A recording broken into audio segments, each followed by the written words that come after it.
Frank, good to see you. You look as if you're dressed to go outside to watch the starship take off in the middle of the night. Not quite, but it's going to be pretty cold here soon. I think Okay. minus 20 without the wind chill starting on Monday or something. Oh, wow. Cold. Polar vortex is coming down to get us.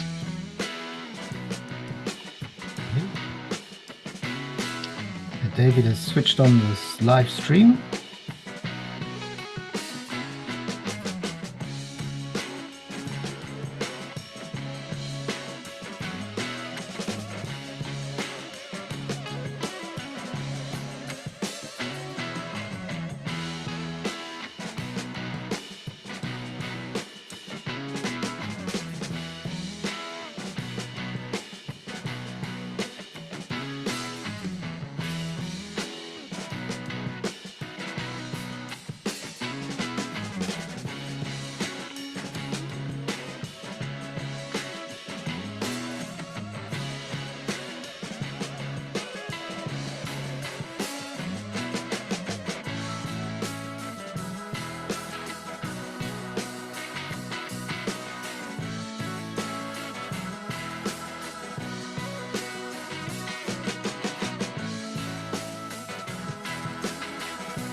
We have to get David to try and play this sometime.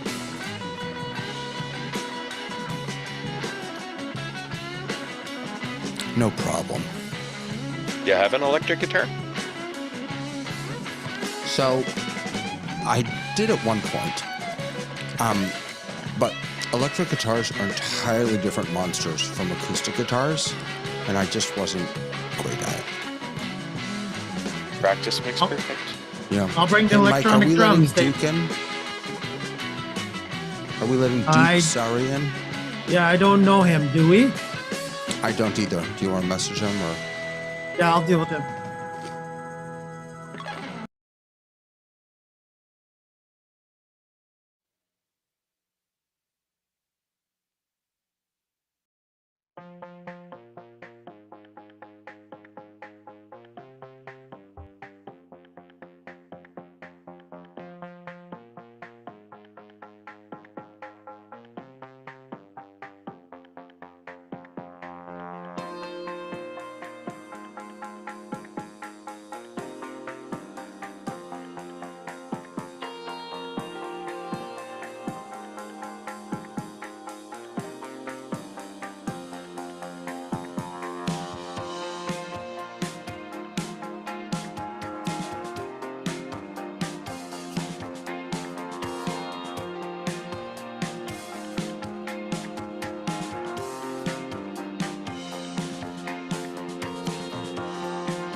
You give an example. No, you give an example.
Hey, everyone. Welcome to the test kitchen. We've got a big crew here today. It's lovely to see everyone. Look at all those smiling faces. Oh, my goodness. Robert, I'm just going to go around the ring. Robert, it's so good to have you back. We missed you. I was on YouTube of the last couple of weeks. I know, but we I'm saw your back in comments. person. Yeah. And just to be clear, when I said that you had a Zoom name on the screen, that was on YouTube, and your image was in the location where the Zoom logo is. So it was overwriting the top of your shirt. Right, That's what because I I meant. was in this kind of a scene, and I understand. Thank you. Correct. Thank you. Got it. And let's see. Mike, how are you? Oh, Mike's busy. Shh. Mike's here. Hey, Mike. I'm running. Good to see you, Mike. Thank you for being here as always. You got it. Mr. Mobley. Glad to be here, David. So nice to have you here. And what a gift to have you on my show last night. Really feeling pretty blessed to Well, be thank you spending for this time having with me. you. I really Absolutely. appreciated being on. Absolutely. Frank, how are you, sir? Frank. I'm fine. How are you? I Uh, couldn't unmute fast enough. Now you are in a different location. Is this your office? Yeah, it's my office. Yeah. Nice. And so you had to go back to work now, right? You guys are back in. Oh, I went back to work Tuesday, but normally I work from home on Fridays. Gotcha. All right. Good to have you here. Thank you for being here.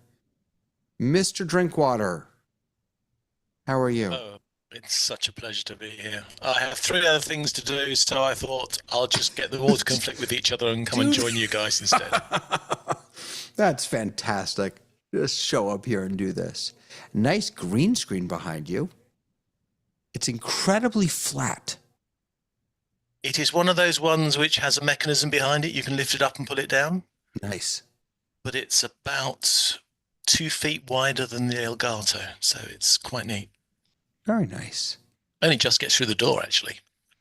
Yeah, that's the problem with it. I have I don't know if it's the Elgato one. I've got one of them here. And the space behind me isn't that large, but the green screen never seems to be large enough to fit it in there. Yeah, But, unfortunately, a lot of them, you have to have them literally banging on the back of your chair, Right, don't you, to right. be able to get the whole screen in. Which then means you can't get nice lighting. But that's for another show. Jason, good afternoon, sir. Hello, friends. How you doing? I'm good. How are you doing? Not too bad, thanks. Good. You're very blue today. I love it. All blue today. All blue. Yep. Mr. Harwood, how are you, sir? I'm doing quite well, thanks. I was thinking. Nothing new to report here.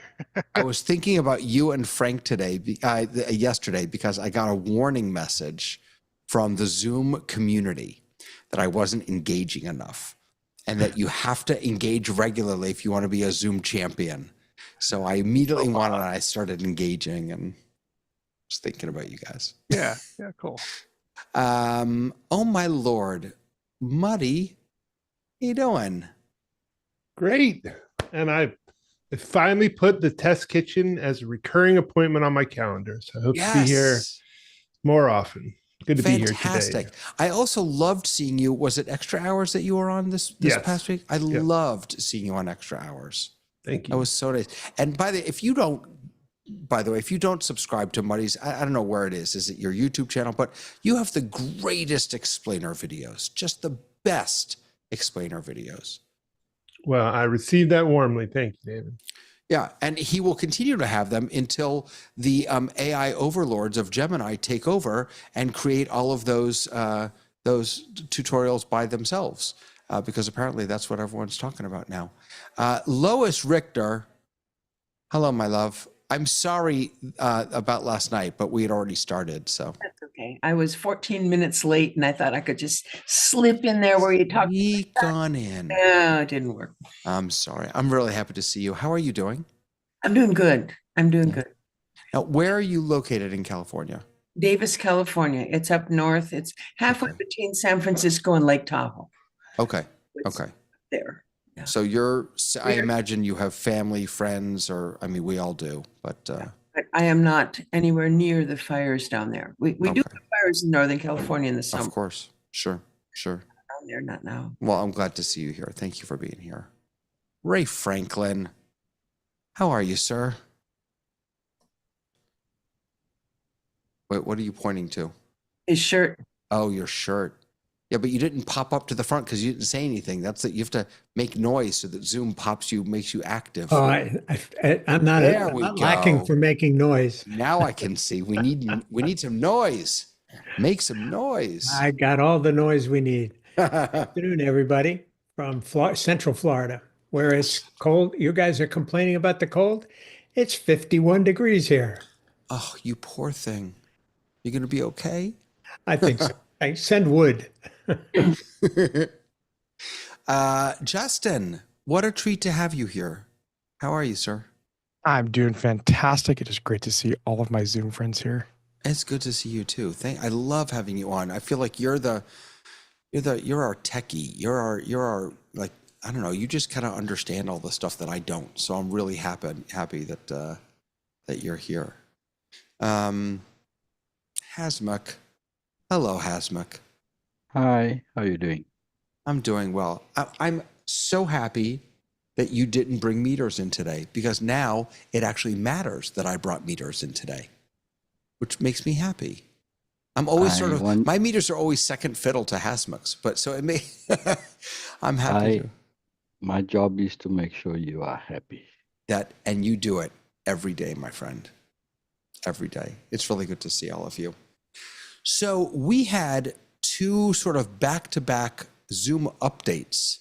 We had 6.3.5, 6.3.6. Am I getting the numbers right? I hope I am. Yeah, 6.3.6 looks like it was just team chat stuff, unless someone sees something that I don't see. I mean, a lot of nice team chat updates, but that's all I see. And then we sort of walked through 6.3.5 last time. So I'll just put that out there and see what people want to talk about today. What are we banging on? What are we playing with? What is Spotlight Operator, John, that you were asking about? Is that something that I should know about? No, it just seemed that you were letting the words determine who gets spotlighted and not highlighting us and spotlighting us and laying us all around. Sorry. Yeah. So I'm using now the what is it called? The not gallery, not speaker, multi-speaker. I'm using the multi-speaker view, and I'm doing that because again, the live streaming app just would not work. I think I have to uninstall it and install it again.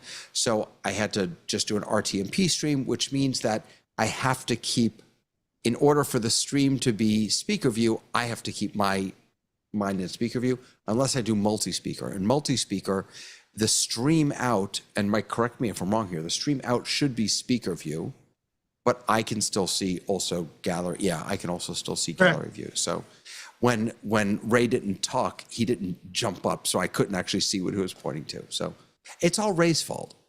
I mean, that's the moral of the story. But what does your looking at your screen have to do with us? I mean, are you trying to force us to follow your view or something? No, I would never force you to follow my view. No. I was just saying that I couldn't see what was on his thing because he hadn't popped up yet.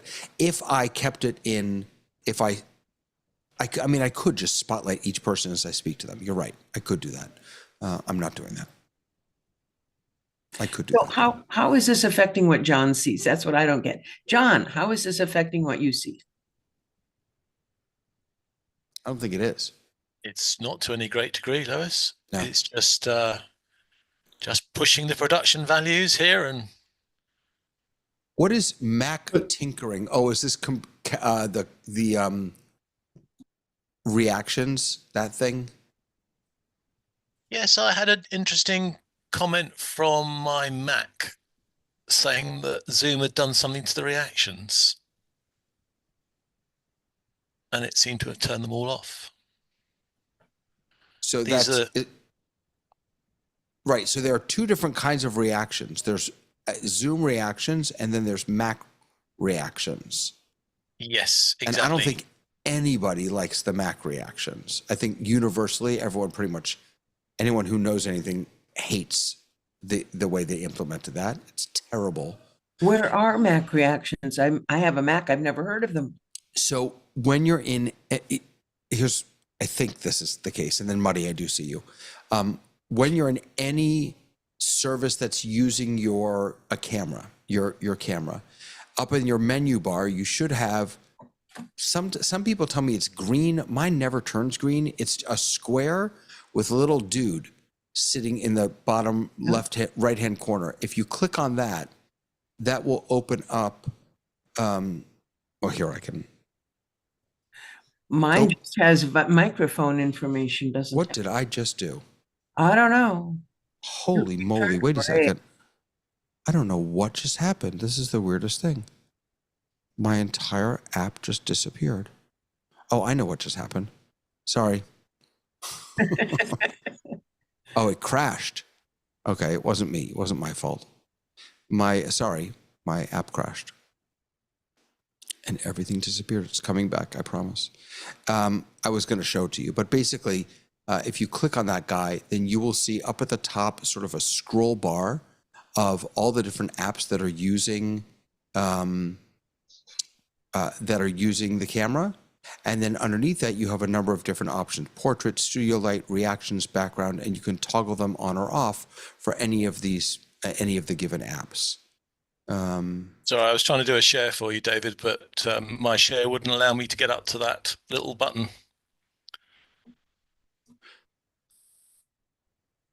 This is interesting. I just got a notification that our stream size changed. I don't know if that actually happened or not.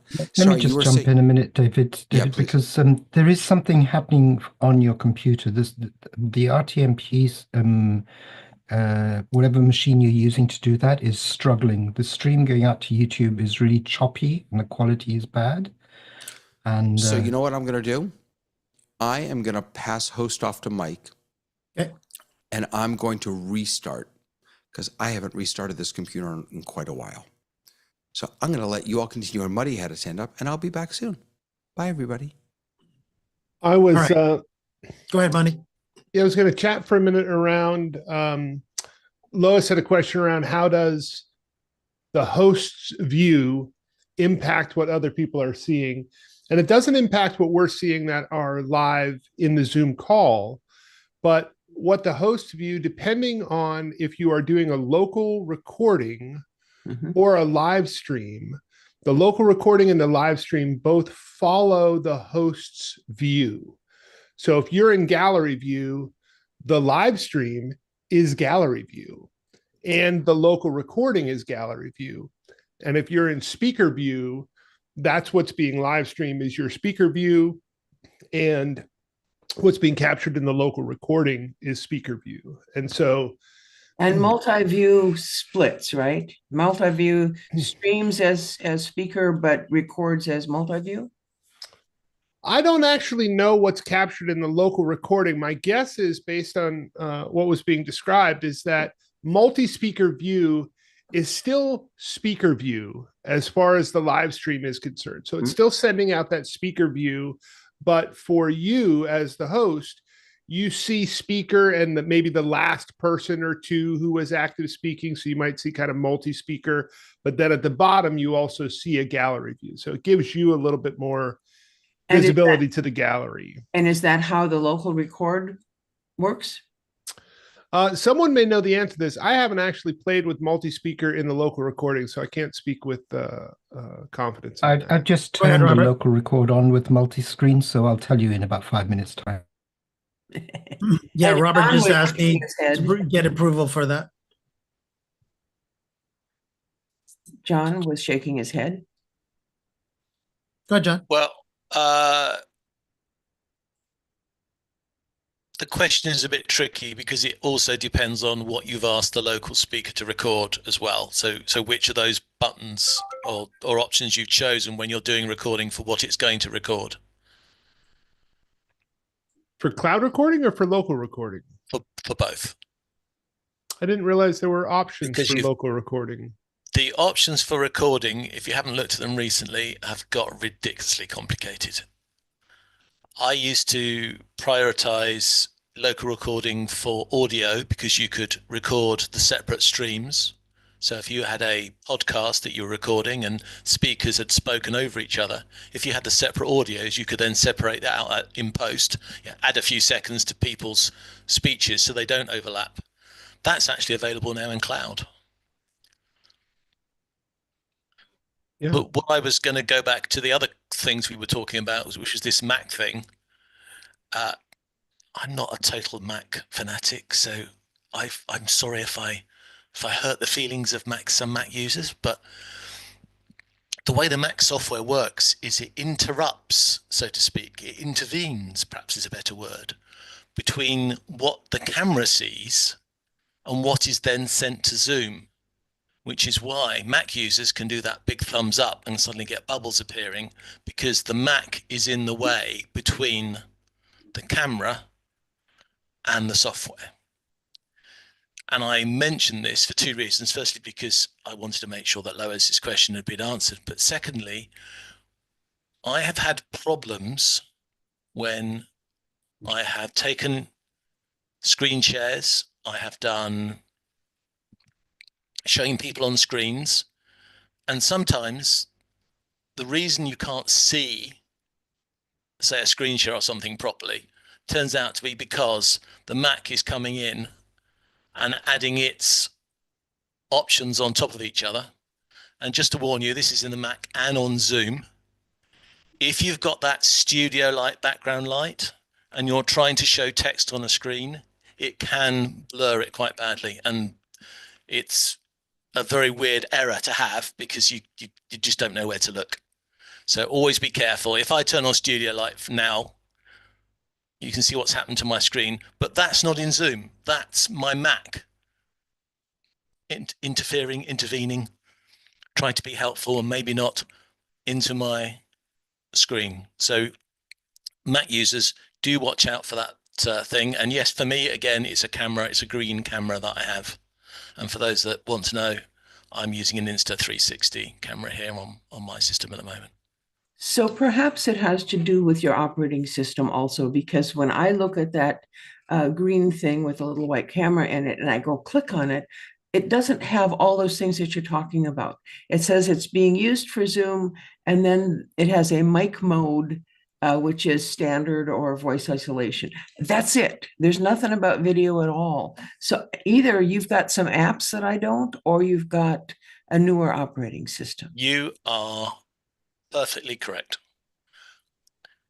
I wasn't going to mention it because I didn't want to sound even more stupid, but I actually have Insta360 effects, Mac effects, and that's all before the whole picture gets into Zoom. And thank God I'm not running OBS on top of it as well. Otherwise, we really would be going down rabbit holes trying to find out why I've gone blurred. Exactly. David has made it back. He's rebooted. Yeah, but can I just say, so Frank just popped in the chat. That's what I see also. You should see that for FaceTime HD camera, Lois. I am on 14 point something, and you are probably on a later operating system. This is pretty old, so it's, I mean, it could be. That could be it. This is not necessarily a new thing. Just for David's sake. So David, since you've gone, Robert has actually asked to start recording, because we want to do double check if the actual recording will do the multi speaker. Yeah, multi-speaker. I don't think it does. Robert, is it recorded enough? Yes, it is, and I've checked it. It doesn't. You keep this just standard speaker view. That's all it does. Okay. Yeah. So the local recording mimics the live streaming behavior. Yeah.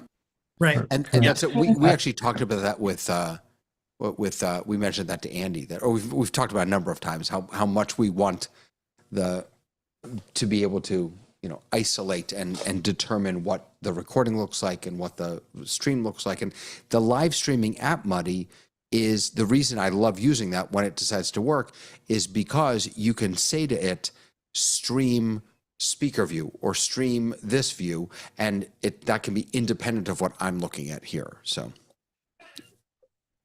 the only way to get a multi-view is to have some other app that is recording your screen separate from Zoom, right? no, you could record gallery view. No, I'm saying to say multi-speaker view, and to see that. The only way to do that is somewhere outside of Zoom. Yeah, I think so. Okay. Go ahead, Robert.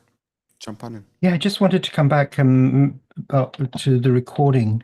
I don't see all the options for local recording that we have for cloud recording. So it's just for cloud recording where you have those options to do record different settings. I was just digging through my Zoom web settings as well, looking for those after John mentioned them, and I was like, I can't find them. Local record. John, maybe you know where they are, but I don't. No, local record is what you see is what you get.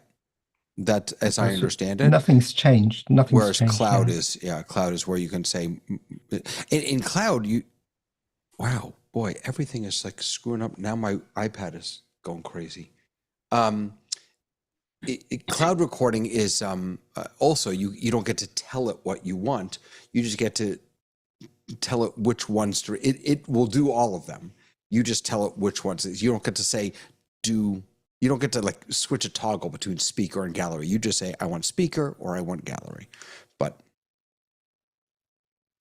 and Lois, Frank is also on 14 something.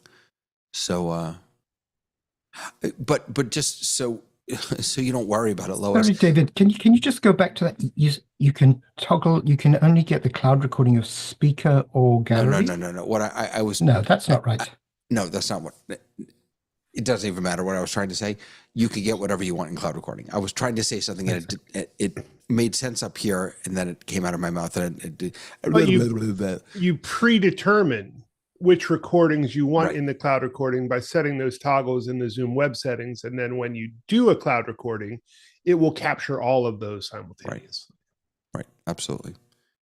And just one more note to Lois. The fact that you don't see those and that Frank does is proof of why so many people dislike the way this was implemented. And it's just very poorly done, I think. But in any case. I'm sure there's a setting somewhere or an app that somebody's got that's, I never worry about the fact that I don't see exactly what other people see, because my settings, my system is so basic. In other words, I'm not going in there and making all these changes and adding all this stuff. It's really simple. So I never worry about that. Sometimes I wonder why, but. Gotcha.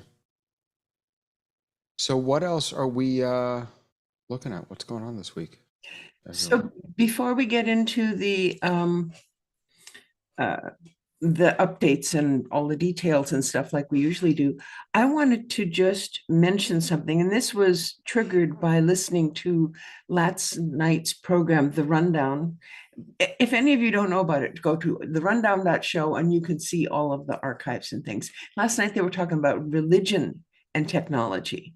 And one of the things that I thought on that show appears to be a general thing. So in religion and technology, if you've got a televangelist, someone who's preaching and projecting and broadcasting, and the viewer is just watching TV basically, or watching the YouTube or whatever, it's a one-way communication versus the kind of worship where you have lots of people in a Zoom meeting and they can talk to each other and they can interact with each other. And that is a totally different experience. And I was thinking about just in general, when we as users decide what we're going to do, what kind of Zoom tool are we using, the difference between a one-way information out, like a webinar, or everybody can share with each other like a meeting, that's really the first question when you're trying to figure out how you're going to do whatever it is you're going to do. So I just thought I'd set that out there, because to my mind, we get trapped into the little techie stuff, and sometimes we forget to mention the overview. You're absolutely right about that. And I was there have been a few times when I've spoken to people who have asked, how can I, in fact, just a week ago or so, someone was asking, how can I want to stream into Zoom, but I don't want my participants to see each other or be distracted. And so I explained to them that, well, that sounds like, first of all, it sounds like a webinar. But second of all, you could do that, with focus mode.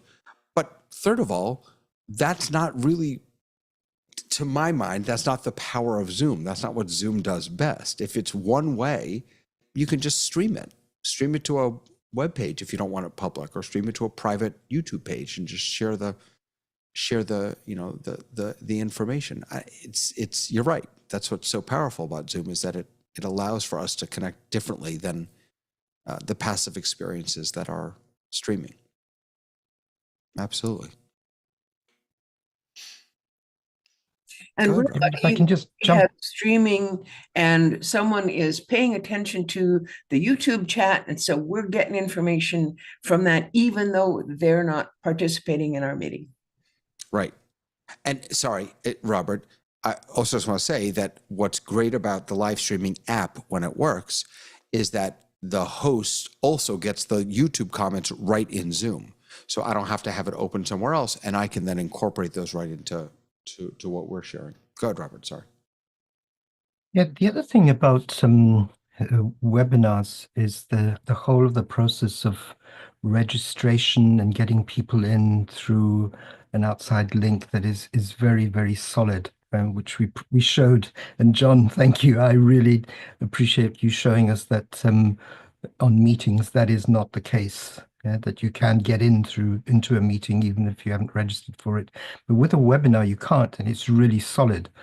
So there's a big aspect there, especially when you're holding meeting or events where people have to pay for a ticket, and you don't want to move onto the sessions platform or the events platform. Using a webinar is definitely advantageous in that area. For sure. Absolutely. What else do people have going on? Yeah, Hasmukh. Yeah, to answer Lewis's, I think whether it's Zoom or any other environment for online meetings which are interactive and participatory,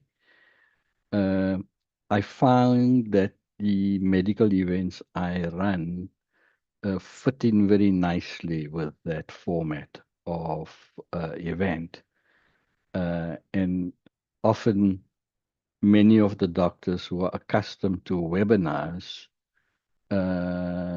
it's a huge mindset leap for them to understand that their cameras have to be on, or they will be speaking to each other or having a conversation amongst each other. And I often explain to them that when I was a medical student, you had lectures and then you had the practical clinical stuff. And in the lectures, you scribbled like hell at speed because you had no other recording device in 1972. So you scribble like heck to take down the notes. And that's not really where all the learning happened. Most of the learning happened around what we call the bedside tutorials. So you have a particular patient with a particular challenge, and there would be 8 or 10 of you discussing or having a conversation led by one of the teachers. And I often say that the live event we run is analogous to a bedside tutorial. It's a conversation that we're having, and we can ask questions, and we can have a discussion. And the best training, practical training, was just that format of learning.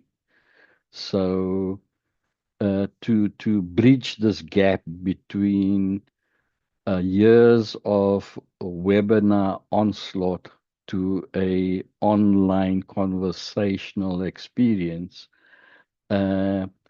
I have to literally drag them to the event, but once they are in, the ratings they provide in a poll of how satisfied they are is just unbelievable. So it's once you have that experience, then you appreciate. But trying to explain to somebody that it's a live participatory event, it's really a mental barrier that you can only break by dragging them into an event.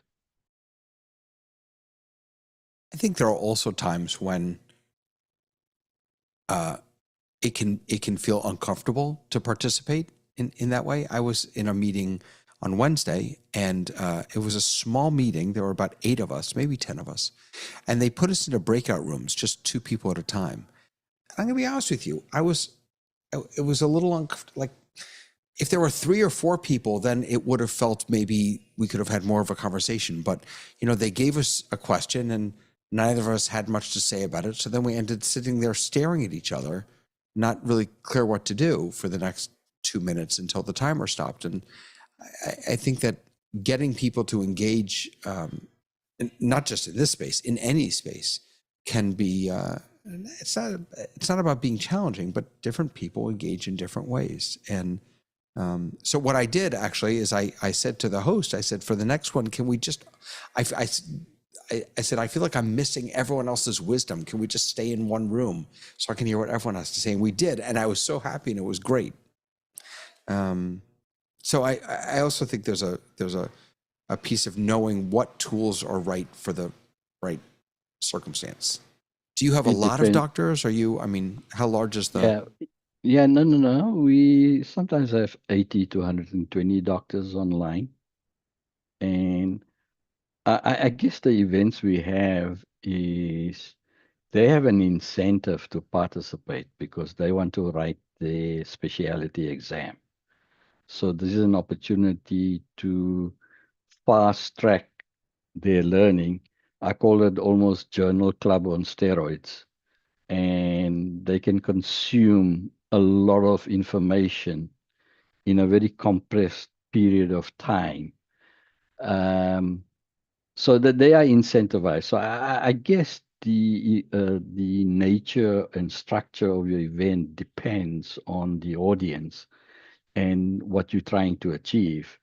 So not every size fits any particular event, but I'm finding more and more that as the community of folks who have participated on the online conversational based type of meetings, they're beginning to almost poo-poo the webinar stuff. They're saying, look, it's wasting my time. And then a lot of folks who run these events, sometimes for 7 or 8 hours in a day, and people are online for 7 or 8 hours.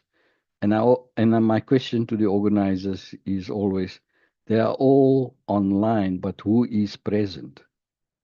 And I said, you have no means to determine who is present, and therefore how do you measure your return on investment?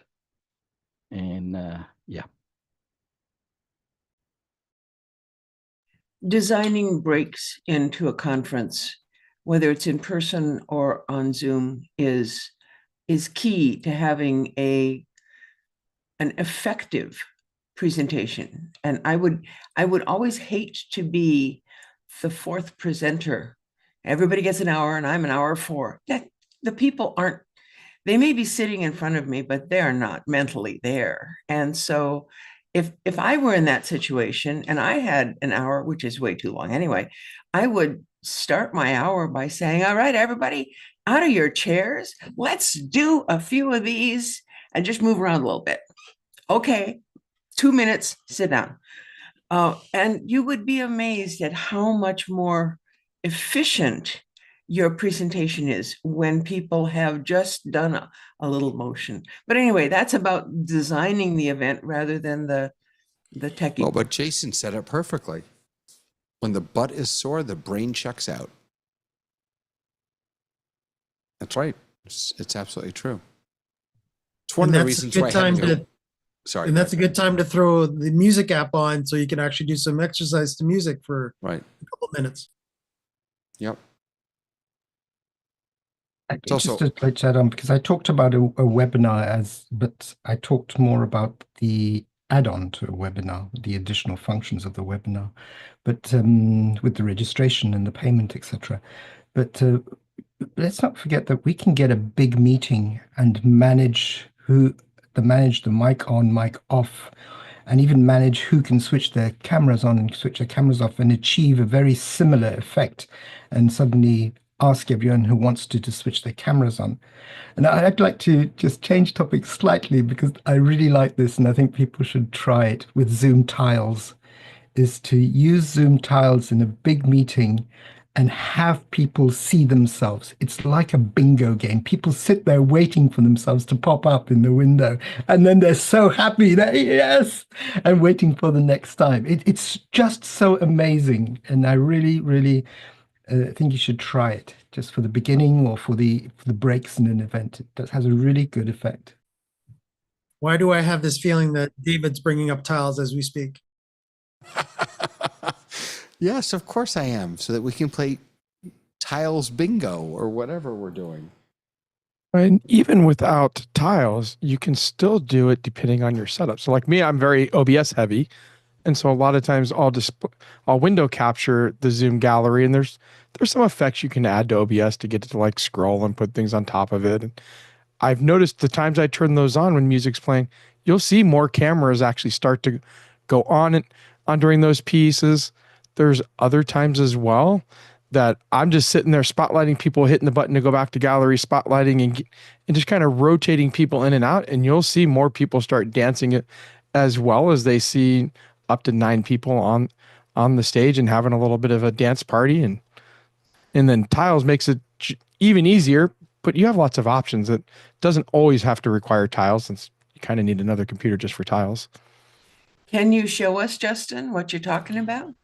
I do not have it set up today for this current setup, but in OBS, you can just do a Windows capture, and one of the programs that comes up is the Zoom gallery in there. And so you just pick that, and because I use virtual camera, I can switch over to that when I have that set up, and it'll just show the gallery as my camera.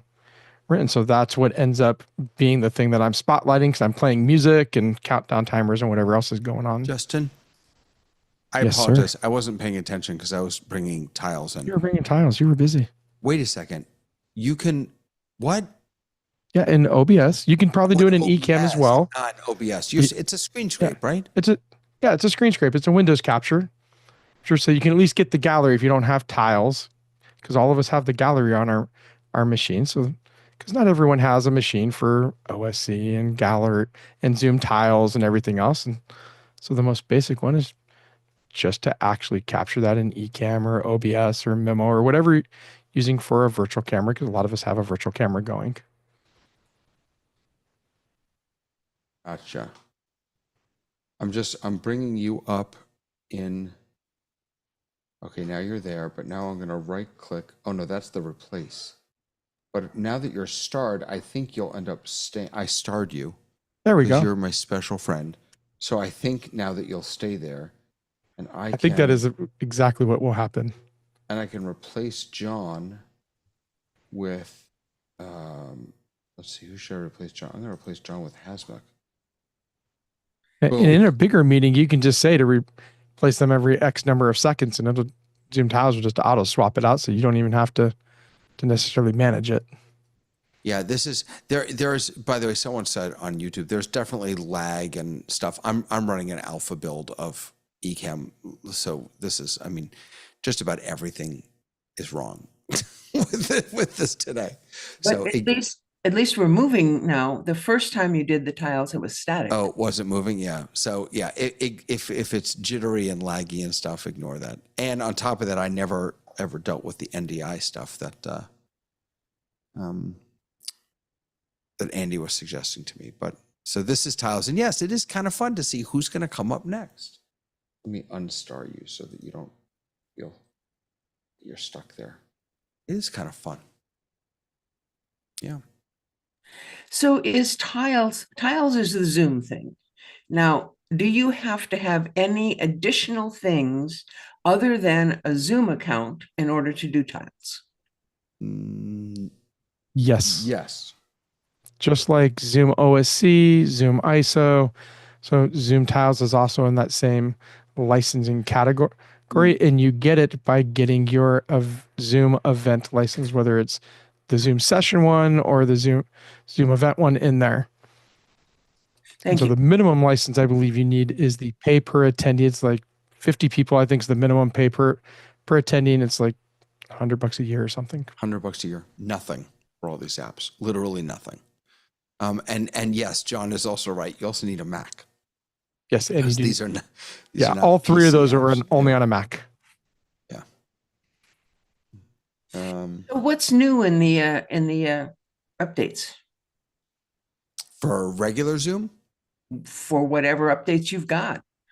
Well, there isn't much. I mean, they came out last week. The I got them up here. So, actually, can we get a check-in or an update? Ray Harwood, anything about the Simulive? Remember, we finally found Frank found that. Yeah. Any updates on that? It's out. Denise Lahat and I did a little bit of an informal test a couple of days ago, and it prompted me to start now sort of writing a full test script of a variety of things to do. It works. It appears that if you are backstage, that you can't come on stage until the Simulive has completed.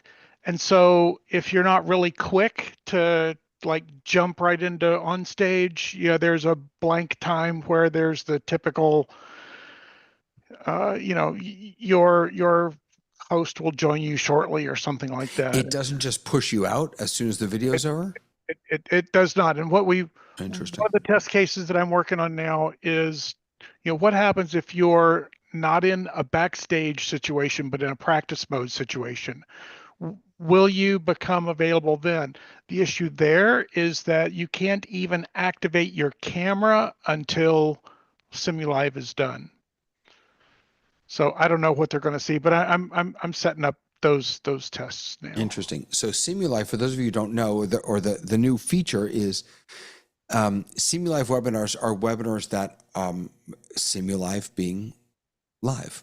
They simulate being live, but it's pre-recorded materials. But the new update is that now you can start a webinar with a recording. I'm not really sure why they call it Simulive. It's a recording, but I had to have a name, and all the other names were taken. Okay. You can start with the recording and then switch over to live, and you could certainly do that using third-party tools. I mean, there's no reason, but the benefit here is that you don't have to initiate the video. You don't have to monitor the video. You don't have to be in the meeting yet. You can be backstage while this video is running, and then you can join after the fact. Whereas if you're... It auto starts whether you're there or not, Right. which a regular webinar or meeting doesn't start until the host joins, especially in a Zoom event or Zoom sessions. But this feature also is available in standalone webinars scheduled from zoom.us. Right. If you have a Zoom events license. John, the marketing guys from Simulive?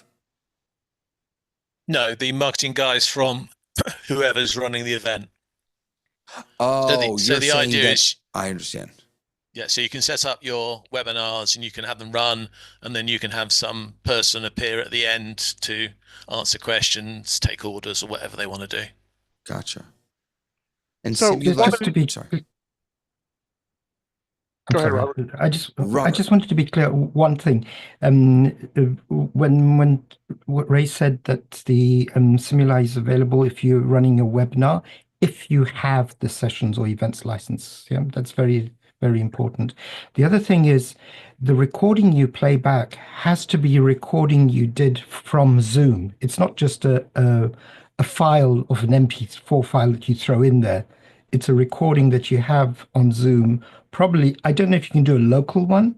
I've only done a cloud test at the moment, but it definitely needs to be a Zoom recording. There is an ability, Robert, and I've never actually tested it yet. And it's one of the things that I've added to my list of things to test. And there's an ability to upload a video to replace a Zoom recording for the purposes of a Simulive. I don't know how that's going to work, and I don't advise anybody really to try it without, putting some energy into it and checking it out. I'm a little confused. When you say a Zoom recording, does that mean that the only kind of video that you're allowed to play is a recording of a prior live Zoom event? That's the intent, yes. So it's a replay is what it is. It is a replay. It is a replay. Most so of us schedule a webinar.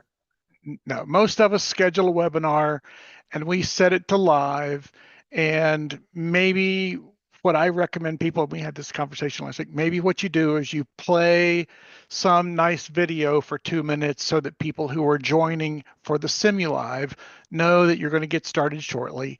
And then you turn those off and do your recording as if there was an audience. And in fact, a lot of the things that Josh Bragg did were really Zoom events, office hours on Wednesday mornings, where he turned them into Simulives and you didn't get anything, but yeah, here we are.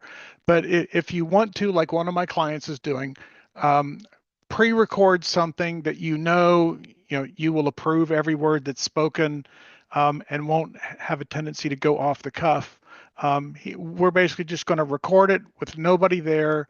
He's going to have his legal guys check it out, and then we'll schedule it to start running once a month. John, I'm going to bring you in. I just want to say that I'm thinking about the quality of the recording, and if my only option is to record by default to the cloud in Zoom, the quality is not going to be necessarily as good as if I did a local record and then uploaded it. Well, it's going to be whatever quality a webinar would be if you were having a webinar. I mean, if you went, a webinar, gosh, that's not nearly high quality enough for me. I need 4K for everything or whatever. That's not going to help you when you upload that to Zoom. All right, John, go ahead. Zoom, I do love you, but let's look at the way this all came about.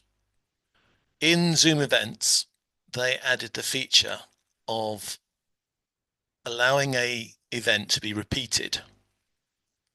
So an event would be run 3 times because of the time zone situation with a big corporate, and that's where a lot of the impetus to build this came, because once you had that situation, then of course the catch was the CEO says, well, this is great because I'm going to do my presentation, it's then going to be repeated on the time zones, but I'm not going to turn up 3 times. So what are you going to do about it, Zoom? And of course, Zoom then had to say, okay, well, we'll take the recording of your first version of that and we'll allow it to be played for the other 2. And that's how you got Simulive. There was another group of people, of course, the internet marketing and the promotional type people, who were saying, we want to run events on a regular event, on a regular timescale, promoting our products, doing marketing training, showing things off. But of course, we don't want to have to turn up to all the time. All these other packages on all these other platforms allow you to do recordings. And of course, then Simulive became another version of the product, which allowed you to do a presentation and to repeat it ad infinitum. And a lot of the Zoom guys have been taking this on, and they've been doing it. And they've been doing their presentations for their various trainings that you can get for Zoom. And then they've been leaving it on autoplay. This, to my mind, is a really bad experience, because most of the guys that are doing those recordings are talking about chatting, they're interacting with an audience, they're offering documents. And when you get the recording played back, there's no chat, there's nobody there to answer the chat. The documents they say they uploaded are not there. It is a worse experience than their competitors. And I think anybody who's looking at Simulive from a marketing point of view needs to stop, hire somebody to run it all in OBS or some other production product, and deliver it by hand, because Simulive is great for repeat performances, but for the marketing people, for the people who want to run events, I don't think it's up to speed yet, not by a long way. And it is a bad customer experience from the guy who's gate crashed Zoom events, Zoom meetings, Zoom phone, Zoom, almost anything you can think of. You turn up to the meetings and it all looks fantastic. There is no hint that it's a recording until you realize nobody else is on the meeting but you.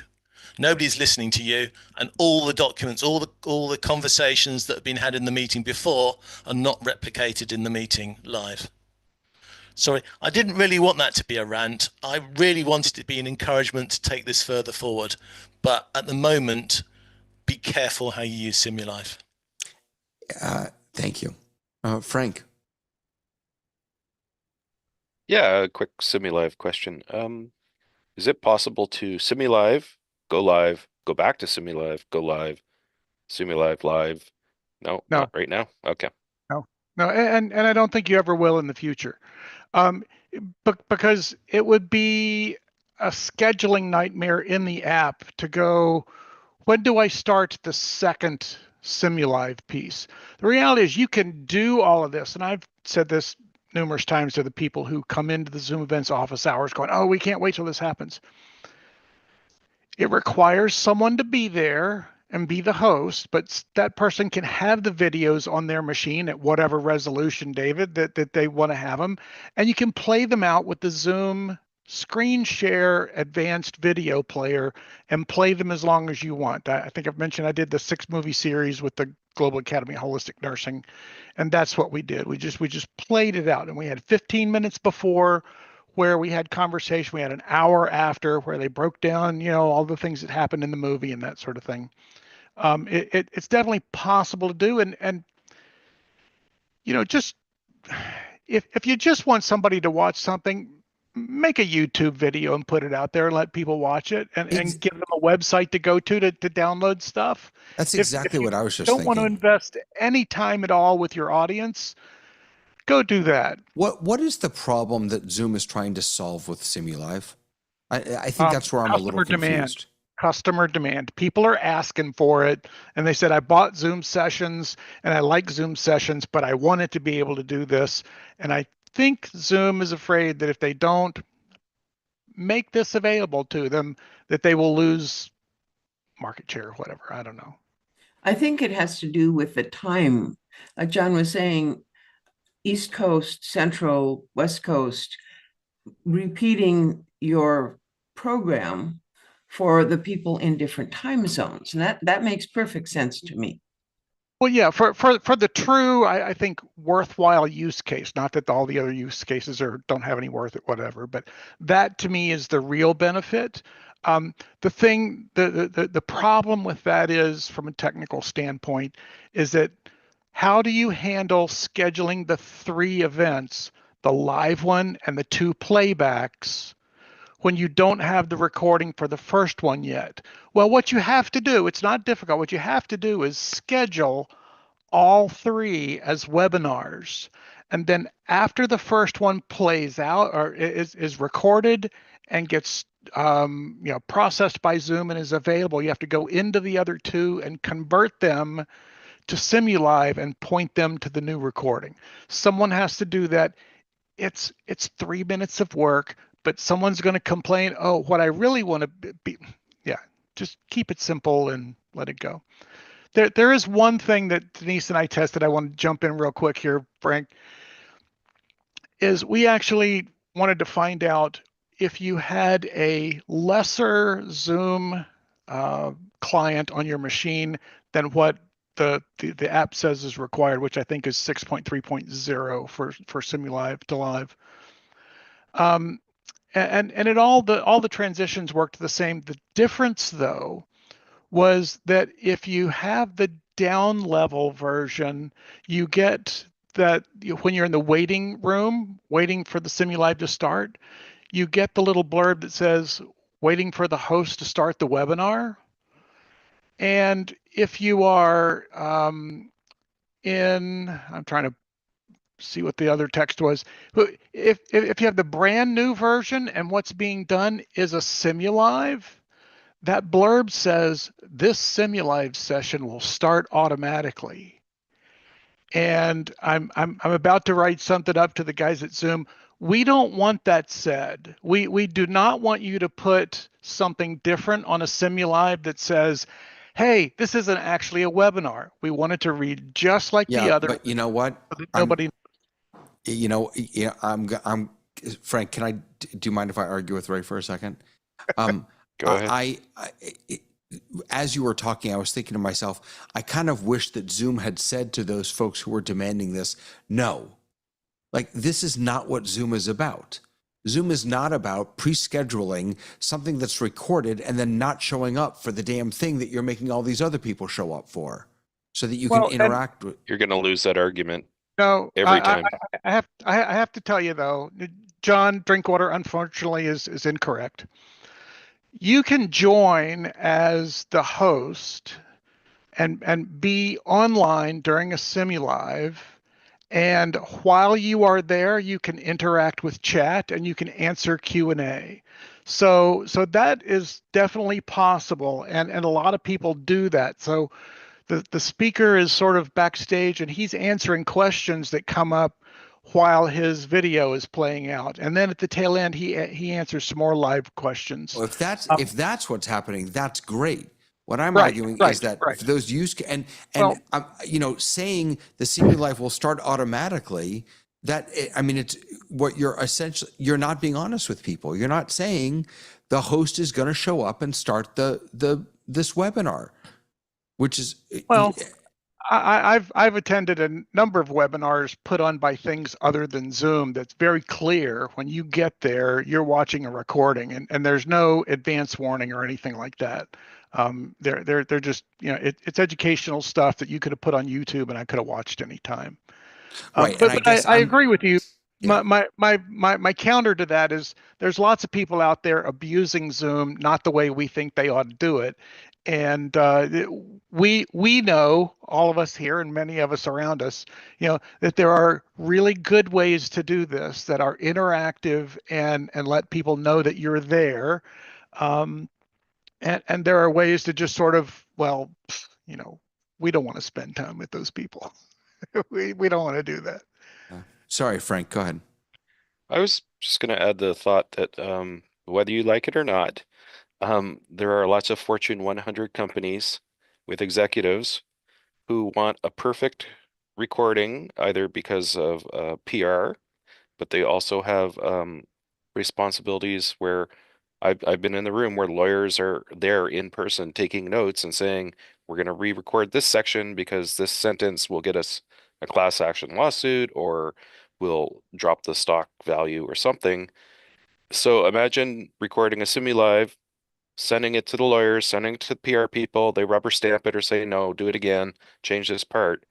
And no one ever sees the 17 attempts before the Simulive goes out to the public. And corporations want that. And whether you think it's good or not, that's how they're going to do their business. Well, and the one client that I have that is looking for that, we're looking at, someone at the end of the Simulive will go harvest the chat and harvest, I think we're going to turn the chat off, but we'll harvest the Q&A. We'll have the Q&A up. You can put your Q&A in there and they will answer those. So, what we're doing then is just letting people know that at times you just have to be honest with people.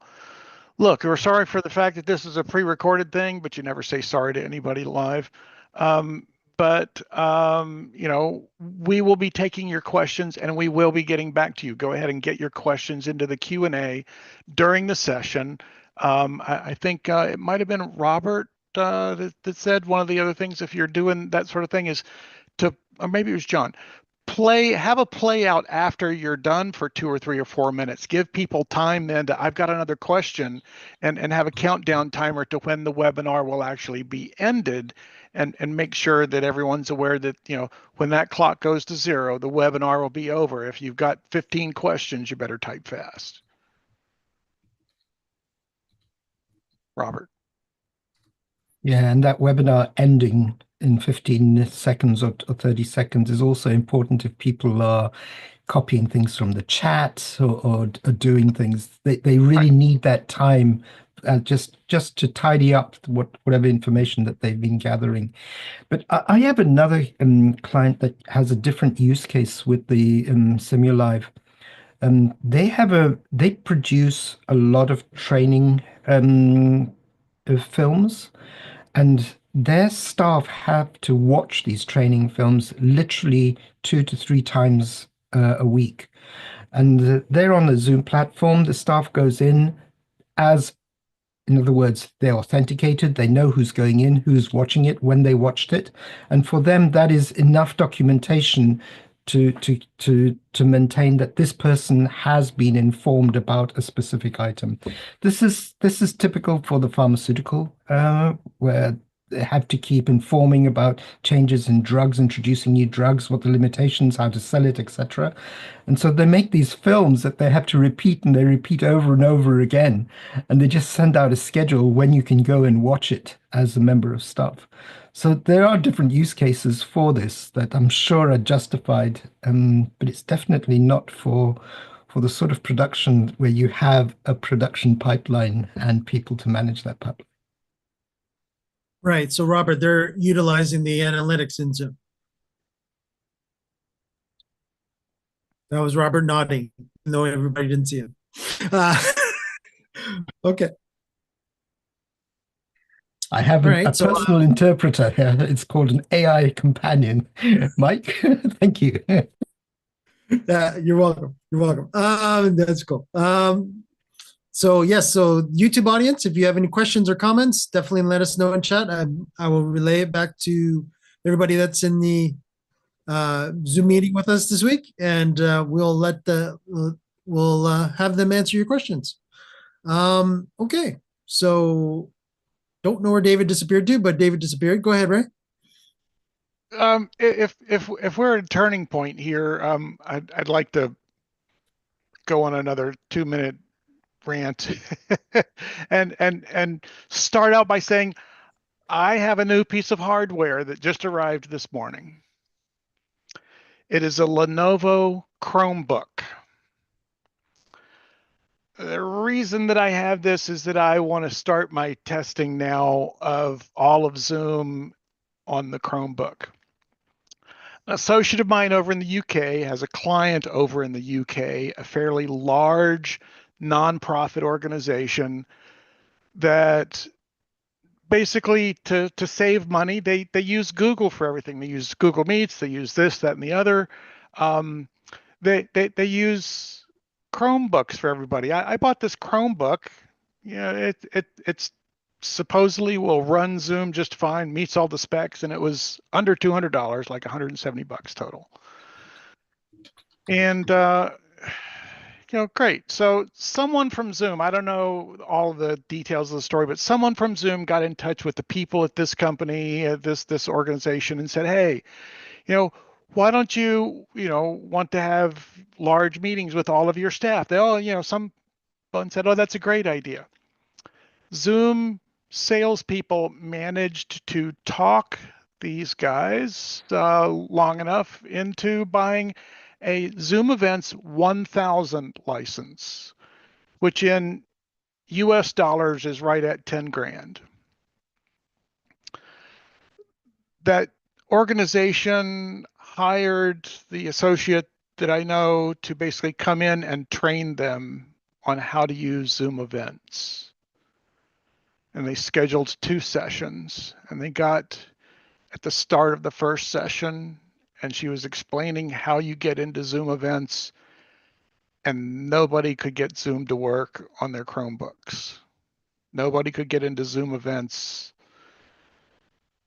Their IT guy got in touch with Zoom, put in a ticket, got the ticket back that said, why don't you restart your computer? Why don't you unload Zoom and reload Zoom? Why don't you clear your, all the typical tier 1 stuff? And as it turns out, hours, days went by, and they have basically said, this isn't going to work for us. Now, I don't know whether it's really true that you can't do it on a Chromebook or not, but it seems like, you know, when you've got an organization like this, it's been sold a $10,000 product, that when they call tier one, they ought to be able to say, look, we just got this, we're trying to use it, and someone from tier one ought to go, it's not going to be plain vanilla. We're not going to ask their 600 users to all reboot their machine on, you know, it's beyond me how that situation really got done. Before, someone on the sales force should have asked, what kind of computers are all your people using? And if they're Chromebooks, they might have said something about, you know, we hear a lot of complaints. I don't know. That's my rant. The link I put in the chat, I always send that to people who say, can I get a Chromebook and use Zoom? And I say, depends what compromises you're willing to make. Right. Because you can't do everything. Each Zoom client has the desktop on a PC or a Mac is the most fully featured, and then you're starting to give up features after that. And I say, go through this list carefully and decide if the things that you can't do are a deal breaker for you. And not just for today, but think forward. Would that be something you'd be interested in doing in 6 months when you're more comfortable with Zoom? And quite often a Chromebook will not accomplish what they want to do. Yeah, yeah. And so, I mean, by the again, way, part of me says these guys have no Zoom products whatsoever, and someone is coming in from Zoom to sell them this product of, hey, why don't you use this? And someone needs to do their due diligence, and we might say it's not up to Zoom to tell them that the Chromebook is not going to work for them. But as a fresh new potential client, I mean, you think you would ask that sort of a question before you got there. Can I ask 2 questions about this list? The first is, well, the first is a suggestion, not really a question. The first is, you know those tables that we can't stand from the updates that have the top bar that kind of stays there? They need that over here. Because as soon as I scroll down. Like in Excel, they need to freeze the top bar. Yeah. Like I've completely forgotten which is which. Yeah, I always have to remember. Yeah, but my other question is, what's the difference between web client and Zoom web app? Does anyone know? Isn't that Windows and Mac? No, because that's over here. I think what you're talking about is a progressive web app. Which What's is not a progressive web app, is kind of like a sort of like a website that pretends it's an application. It's Maybe someone can explain it better. It's on a browser, right? Right, but isn't that the web app? It actually no. So I mean, so the web app runs in a browser, and when you install a PWA, it basically takes a web space and puts it in a special framework that has some additional API calls, I think, to do some things. The only PWA that I use on my Windows machine here is Perplexity, and it's because it works great in that particular environment. But yeah, it is there's a pseudo space between just running it in the web browser and running it in the Zoom client that is running the web browser in a special environment that's supposedly easier to work in when it works. Can someone give me an example of, so when the web client refers to Firefox, Chrome, Edge, Safari, got it. So when I join a meeting just from the web, that's the web client. Yeah. Can someone give me an example of when I might use a web app, the Zoom web app? So I think that used to be called a progressive web app, PWA. And if you own a Chromebook, a lot of the applications are actually more like websites that pretend they're applications. I got you. Right. Okay. Thank you. Like how you can, there used to be a tool that you could use that would turn any website into an app. It's okay. Gotcha. John, go ahead.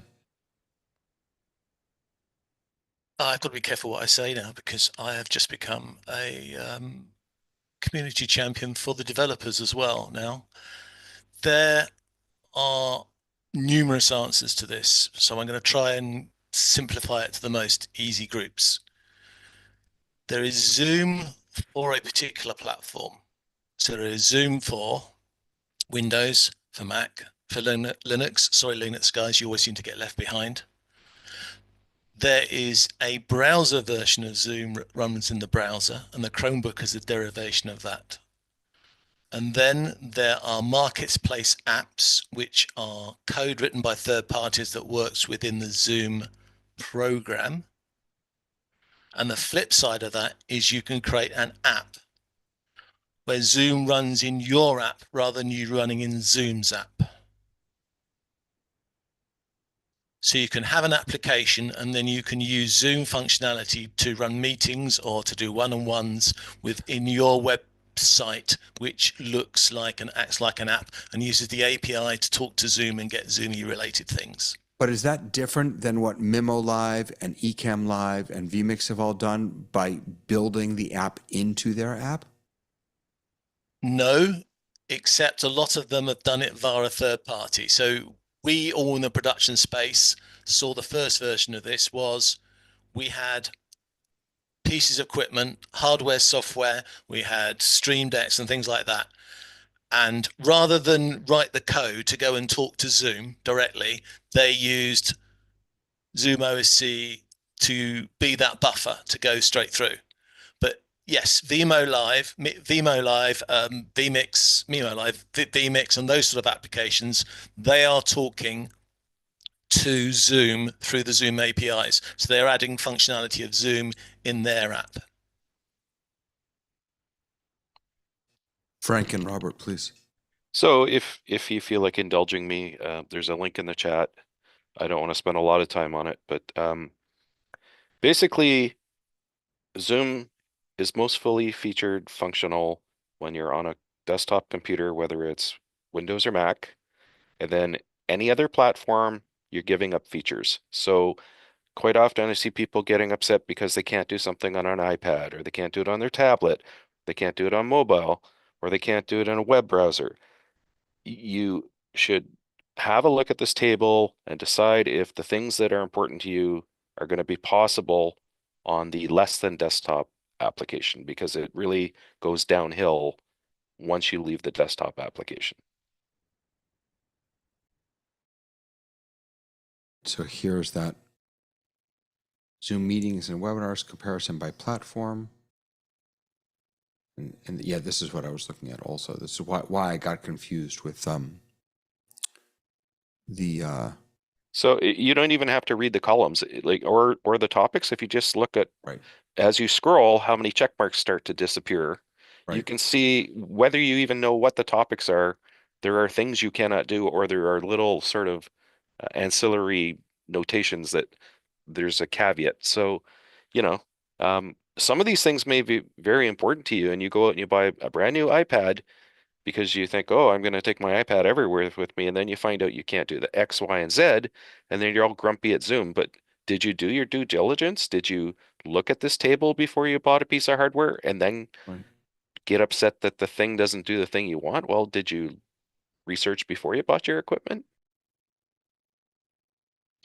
it's interesting what different things can do and can't do. It's a little fascinating.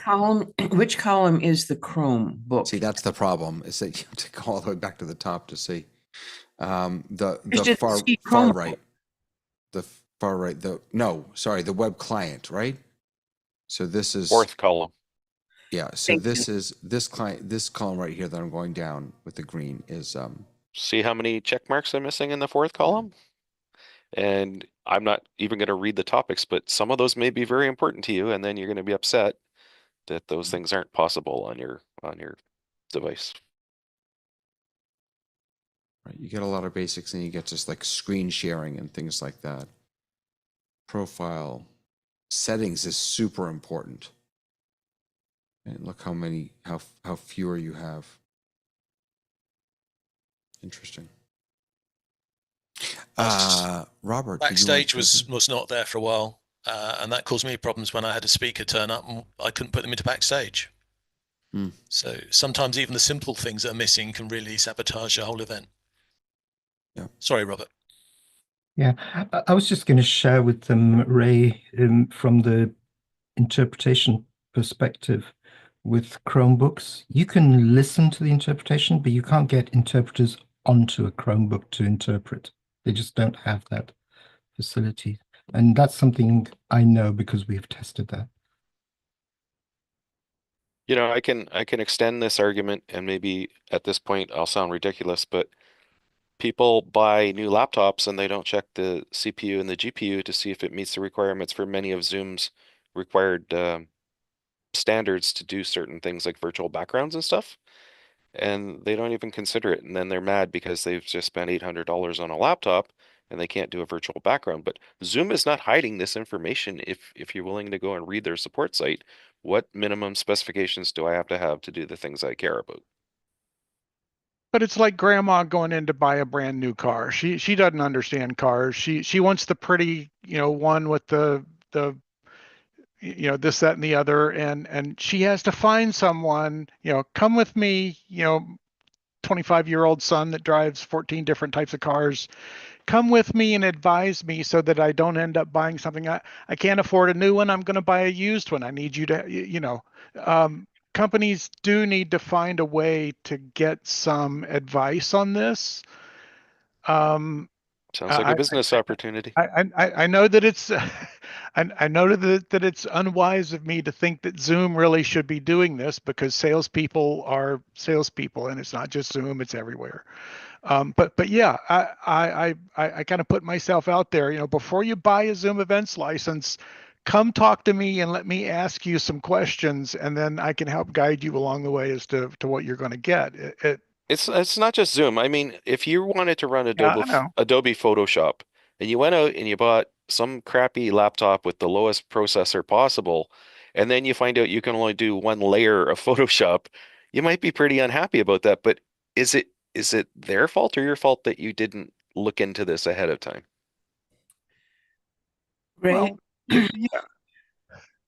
Ray? Yeah. I take offense at your grandmother comment. I think that's, come on. Some grandmothers are very, very knowledgeable. I agree.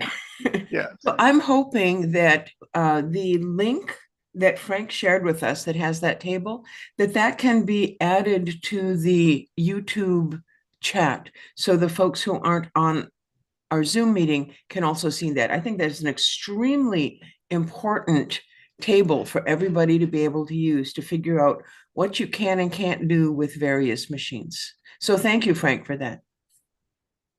What I find it interesting is when people with big budgets, like executives and people who teach using Zoom all the time, don't read these sort of things and then are upset that they can't do the things they need to do for their professional ambitions.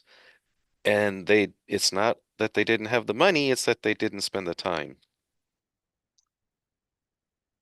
And Frank, what you've said, I think maybe for those of us in the Zoom events production business also need to consider, and that is that when we're going to take on a client who wants us to produce their event, we need to have some derived guidelines from all of this stuff. We're not going to tell people, look, go out. Zoom has all its information out there. We need to have some sort of consolidated piece that we can put in front of sort of the executive producers from the client.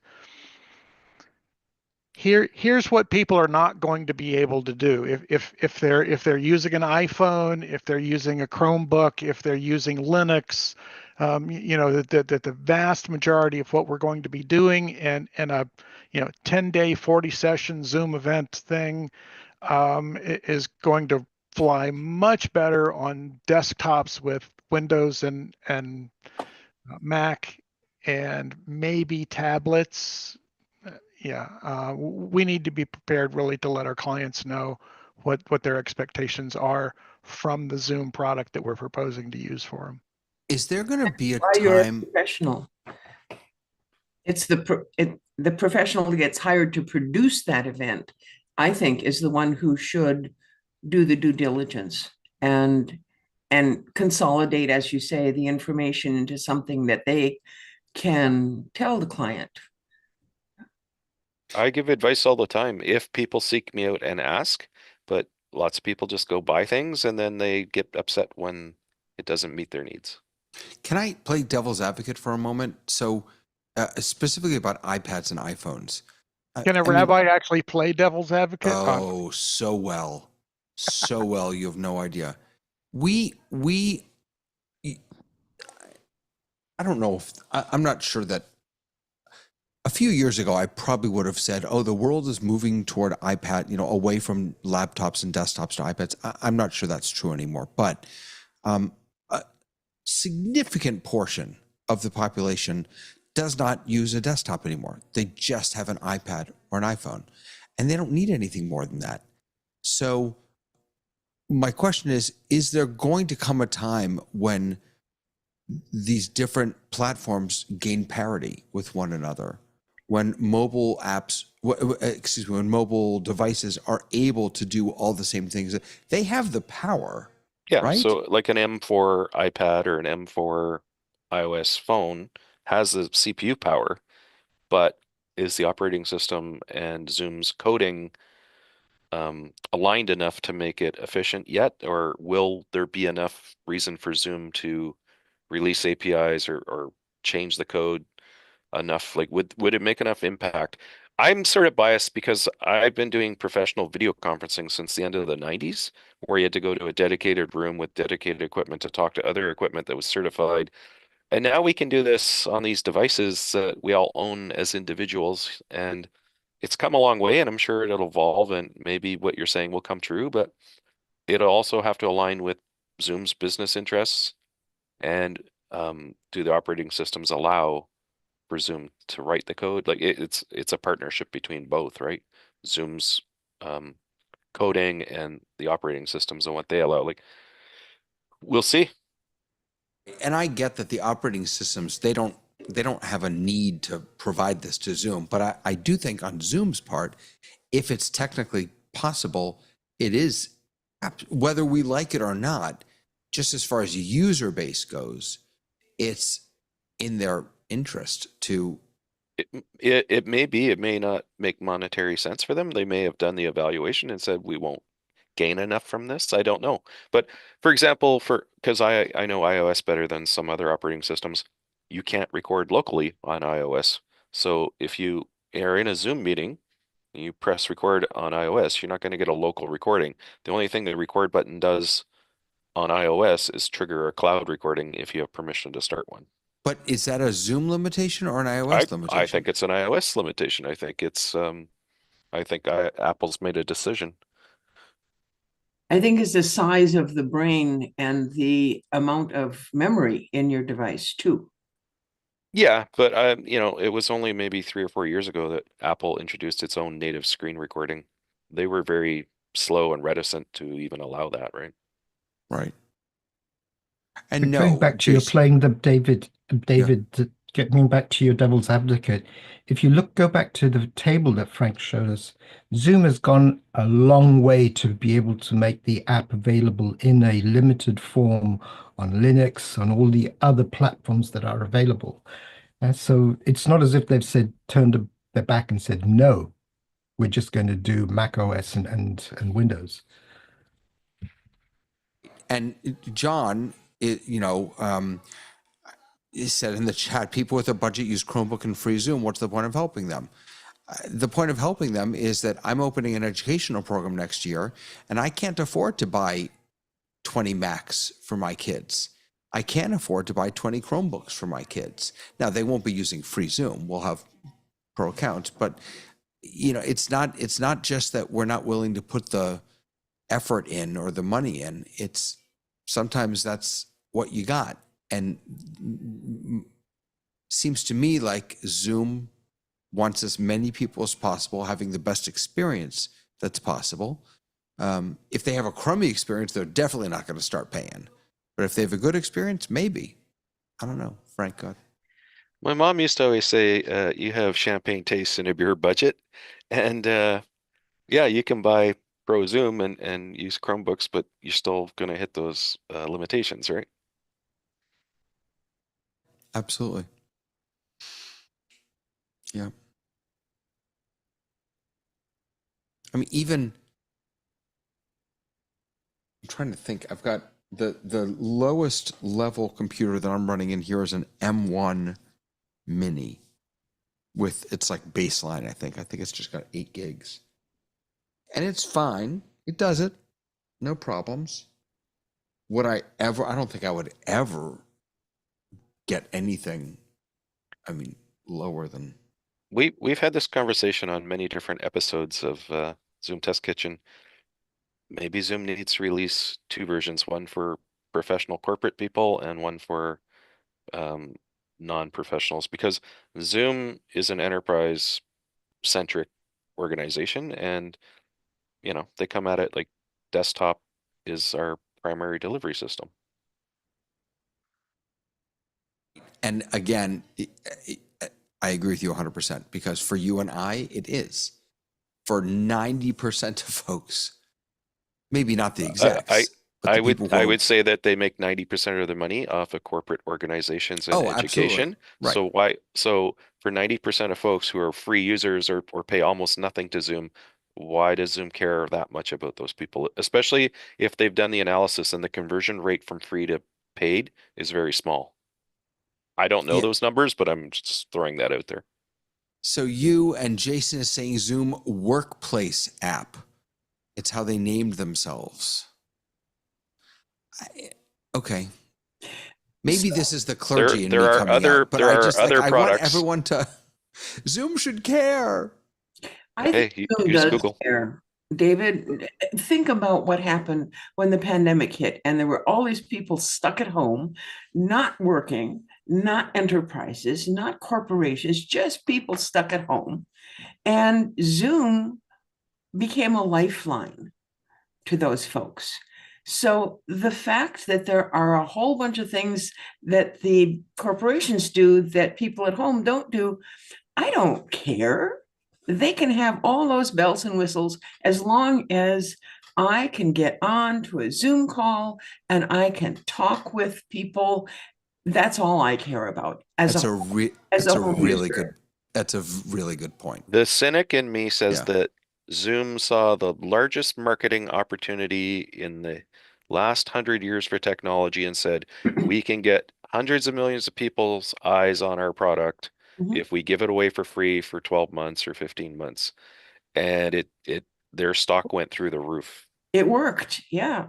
But I don't think they've abandoned us. I even though there's all these new things coming out with Zoom, I still think that the free and the pro account and the home user are still being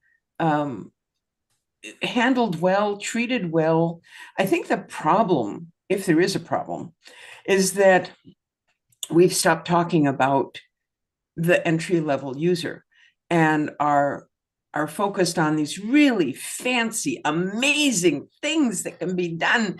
And maybe we need to also talk about the little guys. But what's interesting, Lois, is that we talk about all that highfalutin stuff so that we can provide the best experience to the people who are sitting at home, even if they're just watching on their iPads. I think you're absolutely right, by the way. I mean, 99% of the people don't care. And even if you are part of an enterprise, the vast majority of the people who are part of the enterprise don't need to care, because they're not the one doing the presenting. They're the one consuming the presentation. They're the one at the Simulive where the speaker doesn't even show up because they already gave it once. So as long as you're right, as long as people can access it, they can see clearly and hear clearly, that's all they really need. But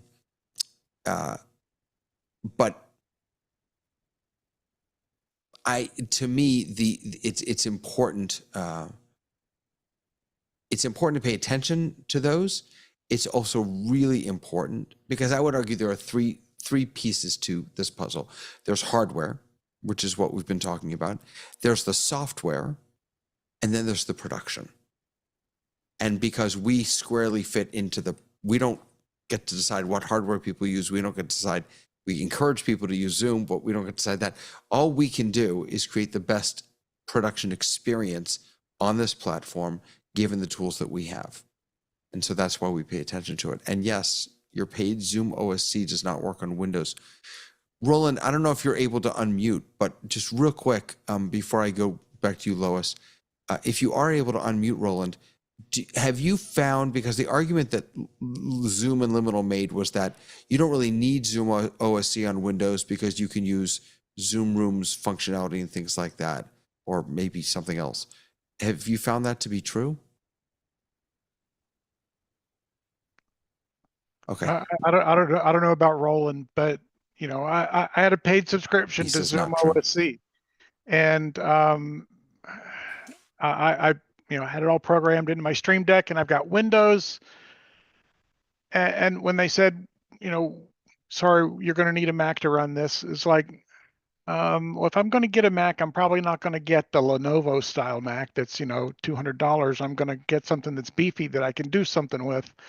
And yeah, well, there is no $200 Mac. So. I understand that. I understand that. Yeah. But you know, I'm not then going to take the time.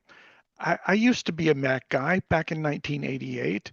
I'm not going to take the time to relearn all of the Mac stuff and do all of that because I'm very comfortable with Windows, and I'm just one guy. If I had a team of people back here helping me, I would do that. But I'm not going to do it, and I don't have any capability of doing the Zoom OSC-like things.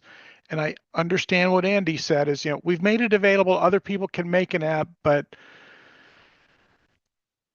yeah, it's not available to me anymore. So yeah. I don't use it. I honestly didn't use it that much before. I know you guys, you know, all have all of your fancy bells and whistles, and you know, I'm a little more basic in some of the things that I do by hand, and I make sure that they work. But yeah, Zoom Events and Production Studio are my friends.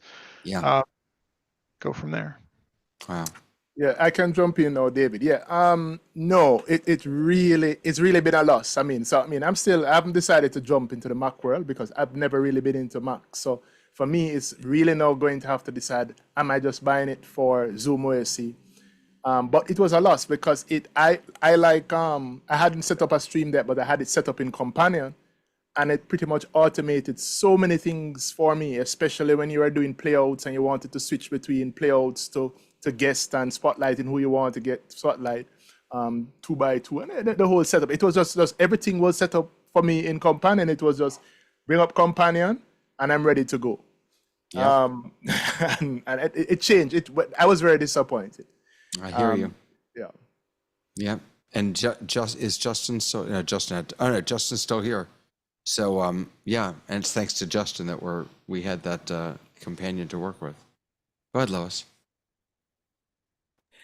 Okay, I'm thinking that it would be fun and useful at some future meeting to go through that checklist, that box, and find the things that everyone can do. So find the items that are checked for all of those things, and just be clear then that no matter what you have, you can do this and this and this and this. And maybe that would be a useful discussion to have, a useful recording to have at some time in the future. That's a really great idea. I'll tell you, as we see in the old country, on one foot, that the things that are available, some of the things that are available to everyone are like closed captions are available on every platform. Muting and unmuting is available on every platform. And then there's a whole section here. Let's do this when we can do the whole. Yeah, we can, but this is what I wanted to show you. So this is I guess it's just the last category that doesn't have, I'll have to look at what that is. But I thought this was interesting, that the security stuff is almost ubiquitous on every platform. And that makes sense, right? It's some of the bells and whistles don't need to be there, but that security stuff is really important. But yes, we can definitely go through this. It is an interesting list. Can you even get to your Zoom website account settings on an iPhone? Through Safari, you can, sure. I mean, you just go to the, I mean, it would, Yeah, anything that you can do on web.us in a web browser in terms of that, I think most anything you can do there. I can't think of anything that you can't do there. So I'll go ahead and I'll bring this up for us so that we can see. Give me a moment while it's connecting. And my Apple TV takes forever to connect to my iPhone. It's really annoying. There we go. All right. So let's go to, we'll use Safari. We'll go to zoom.us and we'll just log in. Yeah, we'll do this one. Sure, why not? So I would guess, no. It's not easy, but it can be done. Right. Oh, here it is. It's right here. Sorry, meetings. This is the drop down. So meetings, and then I can get to my settings. So yes, you can. You're doing it on a mobile device, and it's challenging. But and I suppose if you used your iPhone all the time, you would be used to this kind of a challenge. Well, possibly, but honestly, if you're using your iPhone all the time, I can't imagine that you're all that worried about Zoom settings. Well, but you said you can do all those security settings on any device. And so in order to use them, you'd need to set them. That's all I'm getting at. Yeah.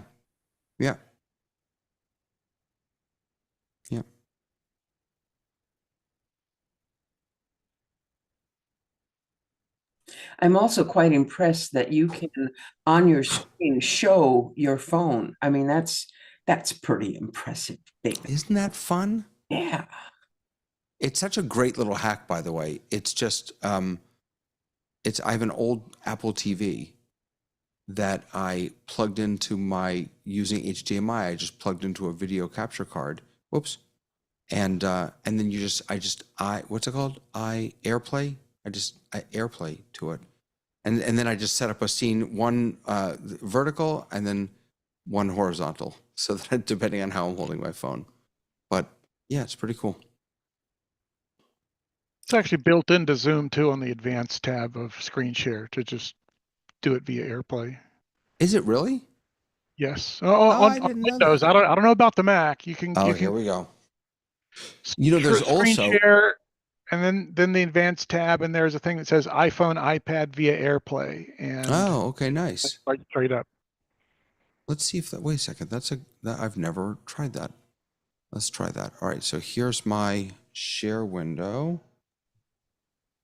So as David's doing that, I just want to say hi to Fred. Fred joined us there, David. Fred. Hey, Fred. How you guys been? Sorry I was a little late to the party. I was at some people's houses helping them with their stereo and their computers and their alarm system and speakers that got disconnected and all kinds of good stuff. It wasn't a party until you showed up, so you're not late at all. Exactly. So iPhone, iPad. Oh, now I wonder if I could do it this way. Okay, just try the plain vanilla first, David. Okay, plain vanilla. Okay. Your machine's been temperamental a bit, David, today. So let's baby steps. Okay, you know what? Don't take it off from. Oh no, wait. What does this say? Hold on. It says, on your phone or iPad, please connect to the same network as this Mac. Tap. Oh, it comes up as a doohickey. I see. Comes up as a mirror thing. So I have to choose Zoom David's Mac Studio, which I don't see in my list. Yeah, always test before you bring it into production. Yeah. I'm on the same Wi-Fi network, that's for sure. You're screen sharing almost nothing. Yeah, I know. because I can't connect. It's not connecting. So go here. Screen mirroring. Yeah, for some reason it's not giving me that option. I don't know Now why. when you're looking for Is your screen Wi-Fi mirroring, turned on? David. Is your Wi-Fi turned on? Yeah. I never turn David, it the off. screen mirroring that they're talking about, is that at the operating system level or is that at the It's No. it's the level? part that's built into the iPhone and iPad. Yeah. Yeah. I wonder if let me stop. I wonder if maybe because I was already screen whatever you're calling it. Oh, do you have AirPlay already still connected? Yeah, that's what I'm wondering. Yeah, probably so. I think it's off now. Let's just double check. Yeah, it's off now. So now you can just see my Apple TV. So now I'm going to go into my screen share again. There's that iPhone, iPad via AirPlay, and then boom. Okay. Now I click this and it still doesn't come up. It's mentioning something there, David. Swipe down from the top right. No, that's what I'm doing that. Okay. I'm in the screen mirroring thing. I'm there. It's just not. I don't see the option. The option is telling me I should see Zoom David's Mac Studio is not there. That's the problem. Yeah, And of so there's course- probably Just restart your network. device. Yeah, I know Yeah. what it's. Or Yeah, we- play with it Reinstall over your the operating weekend, system. do it next time. Yeah. Oh wait. You found something. I found You a found it. pop-up. There was a pop-up on my computer, and there it is. Sorry, there was a pop-up on my computer. So now it's connecting, Oh yeah, and now so it's mirrored. your Mac got in the way. Yeah, okay, gotcha. And so now you can see. We see it. That's actually kind of nice. I didn't know you could do that. Okay, so now I want to try something else, though. Now I want to see if I do the share. So here again, but I want to do it this way. Like, I don't have a green screen, so I'll do it like that, maybe. I know Yeah. that it doesn't look right now. Just hang tight for a second. Yeah, just to confirm, David, that it did show up on YouTube as the share. Okay. And so now I need to do this again. And let's see if this works. Hold on, it's connecting. Huh, okay. It's small, but it's there. Yeah. Yeah. Well, I could make it, I can make that bigger, can't I? I think before I have to go in and, yeah. Let me stop share and try that again. Because that's actually kind of a cool, yeah, I see it now. Wait a second, I'm gonna make myself bigger. Maybe that's a little scary big, but okay. And then, And for the YouTube audience, don't forget, you won't see what we are seeing in the actual meeting because that functionality does not go out the RTMP. yeah, sorry everyone. I'm working on it though. Okay, and here comes the share again. So hold on, so now bear in mind, I don't have a green screen, so it's gonna look pretty awful, but that's kind of cool. I mean, it's not really. Well, for Essentially someone who side by only side. has Zoom and Yeah. doesn't have Ecamm or any No, of this those is things, really, this is cool. Yeah. And by the way, I also get, it's interesting, I'm also seeing on my computer desktop, I'm seeing, you know how you get the green box around the share window? So it's now mirroring, it's doing essentially what my Apple TV did. It is mirroring my phone to the computer and then sending that out as a screen share. That's how Zoom's doing it. Yeah. But don't ever do this. Your lip sync is so far off. It's not even funny. Wait, what? Who, what? I said, don't ever do this because your lip sync is so far off. It's not even funny. You speak and then you move. Sorry. But this is kind of cool, actually. And there's also this guy over here, this iPhone mirroring. Yeah. Right. So I'm just opening allow notifications. Okay. That started. And now, what do I have to do? iPhone mirroring is locked. Okay. Lock your iPhone to connect. It's locked.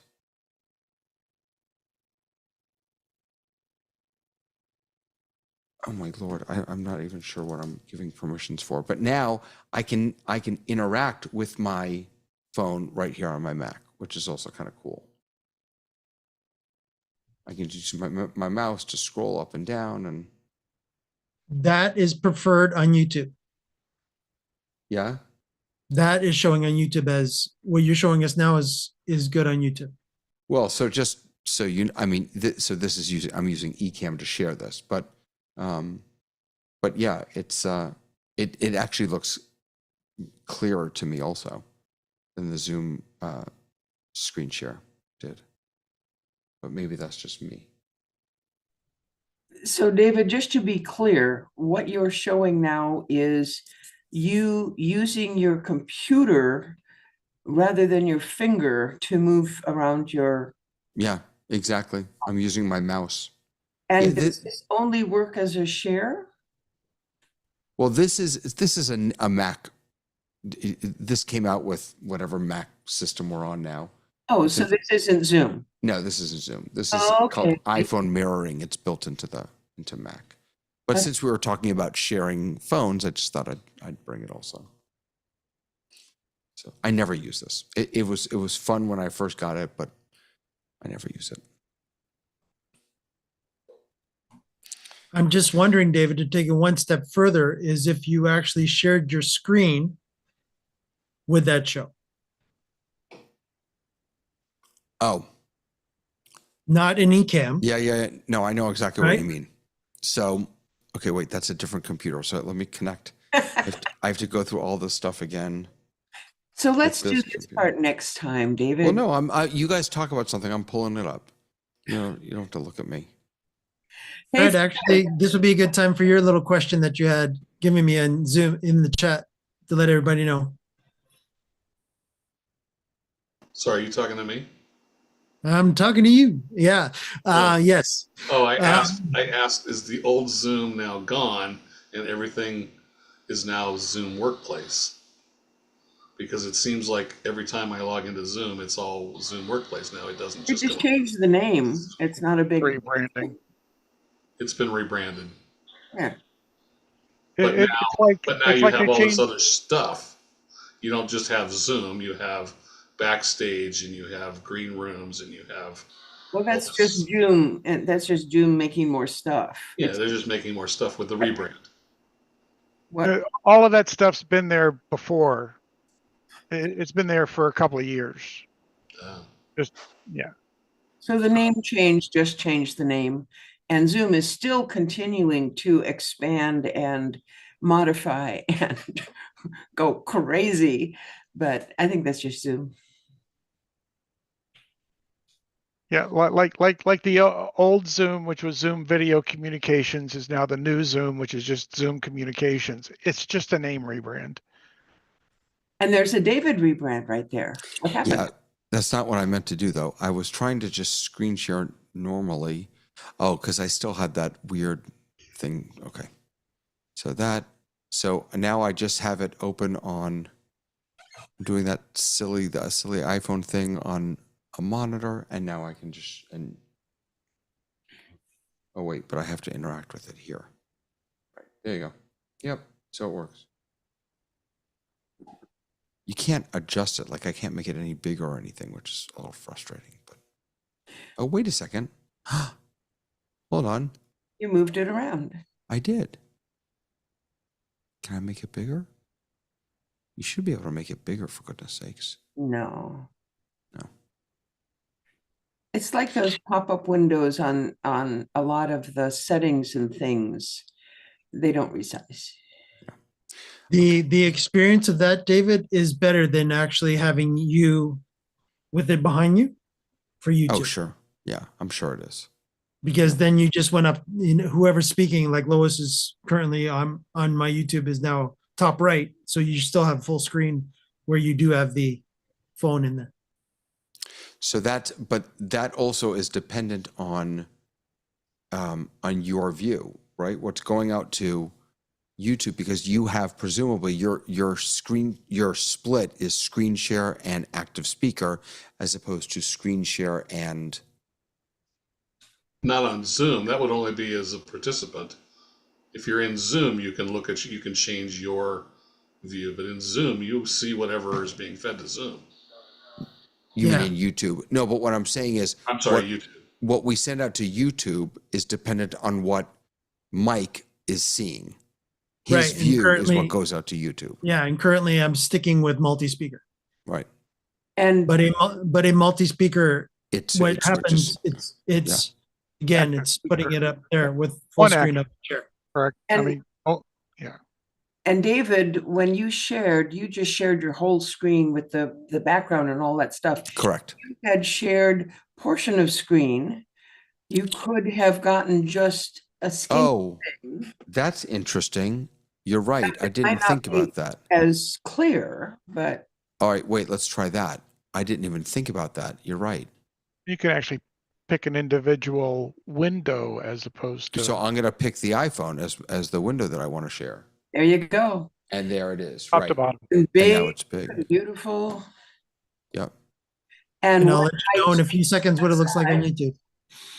Yep. When I change the size on that little slider, it stays vertical and I can make it that big and still. This is good. Very good. It's funny. Yeah. It's thumbs up for YouTube too. It still doesn't look very clear to me in Zoom, but maybe that's just me. It's not as clear as it might be, but readable. Yeah, the resolution's definitely less. I mean that's interesting to me because maybe it's just because it's really small. If it were a dock that actually filled the screen, that would be different. But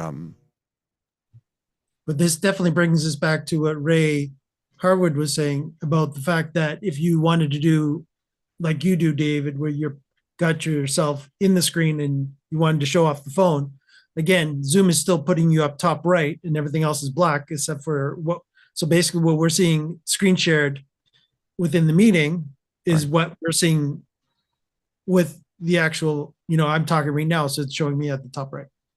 But David, again, looking at the statistics window, it's saying that the screen sharing is 314 by 700.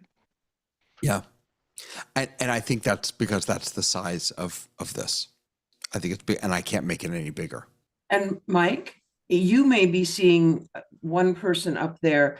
I'm seeing the whole gallery because I've chosen to see side-by-side gallery with the screen share. I don't know if you chose that, if that would translate to YouTube or not. Oh, okay. Yeah, let me because I am host, that's right. Okay, yeah, let me try going over to gallery and see if all of us, all right, now I'm forcing gallery. So in theory, what Lois is talking about, let's see if that actually changes in the top right now. And David, you're still screen sharing. Yeah, okay. Yes. So screen share with side-by-side gallery, or screen share with side-by-side speaker, or screen share with side-by-side multi-view.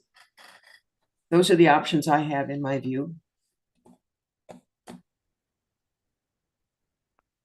Yeah, I'm just waiting. Again, because That we're lovely YouTube delay. That lovely YouTube delay, Fred. Tell me about it. And Zoom does not offer us sorry, it was going to come to me. The low latency. Latency. Yeah, they don't offer that. It's just normal latency by default. So sharing, John is asking about sharing in vertical mode to YouTube. So you can't, that's interesting. I mean, Zoom spits out just 16 by 9, I think. I don't think there's. But I think Mike can use that slider to slide things back and forth, left and right. Can't you, Mike? Does that go up to YouTube also? Are you talking about the multi-speaker? slide? No. I'm saying share window and then the speaker or gallery or whatever, and there's a slider in between them that you can move to make the portions different. Do you Do know you know what what she's talking about? Yeah, I know what she's talking about. If you are not in, if you're in that view where you have a screen share to the left, and well, it's actually only yeah, webinars. yeah. Side No, by it's in side meeting mode. also. Right, Yeah, side by side by side mode. Yeah. Right, And you have yeah. to you have to select it from the top. Yep. It'll only be available if you have one monitor. Right. Really? Which yeah. And again, I don't. So that's, wait, that's why wait. I was wondering. I don't understand that. What do No, you I mean? use it in dual. You've got it in a meeting now Oh, no, on side by side mode. No, wait a second. What Robert is, he doesn't mean multiple physical monitors. He means if you're using Zoom's dual monitor mode, then the screen share doesn't show up in the same window as your speakers. And so there's no slider. Right. Correct. Right. That makes perfect sense. If you're going basic, when I go up to view, I have 4 options. Standard, which is the screen share below and people marching across the top. And then side by side gallery, side by side multi speaker, side by side speaker. Right. And Mike, do you have those options? And can you use your slider? And does it affect YouTube? Well, if you're in dual monitor mode, you'll have to turn that off.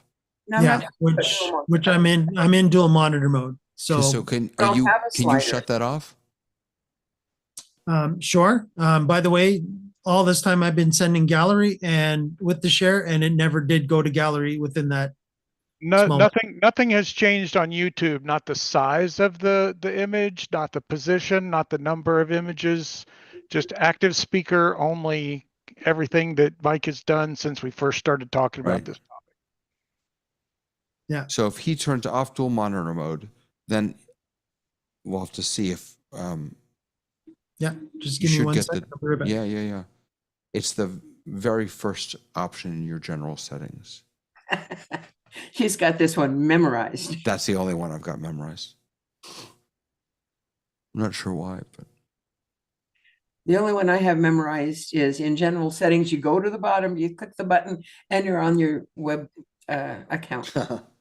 for more settings. For more settings, that's right. All right. So now I turned off dual monitor mode, and I do have side by side speaker, side by side gallery, side by side multi speaker. Try side by side gallery and then see if you can slide that slider back and forth. Yeah, I'd be curious to see if you could kind of force the iPhone into an iPhone size and then have the gallery next to it. I do. Interesting. That's what I'm. Oh, it's that's what you did. beautiful. It's Yeah, but beautiful. I'm curious if that will translate to YouTube. Can you do that? And so Yeah. I did that. All right, so we'll wait. So, Mike, so you're like seeing a nice gallery view with just the phone next to it? Yeah, just give me That's a sec so here, and interesting. I'll show it to you. All right. I'm gonna try and screen do I mean, a if you're doing a demo with a phone, that's kind of a cool thing. Wait, why'd my connection pause? No, God, what are you doing? Don't pause. Probably because your phone's timed out. Yeah. All right, there we go. Sorry. So nothing has changed on YouTube yet. yeah. So everybody now in chat can see what I'm seeing. Yeah. That's just I just did a screenshot. Yep. For everybody on YouTube, that is. And there's my screenshot. Yeah. I wasn't as fast as Mike. But yeah, so that is what I'm sending, and no, it has not changed the video source in the top right corner. That's a shame for the stream. That's a shame. It's a very cool view.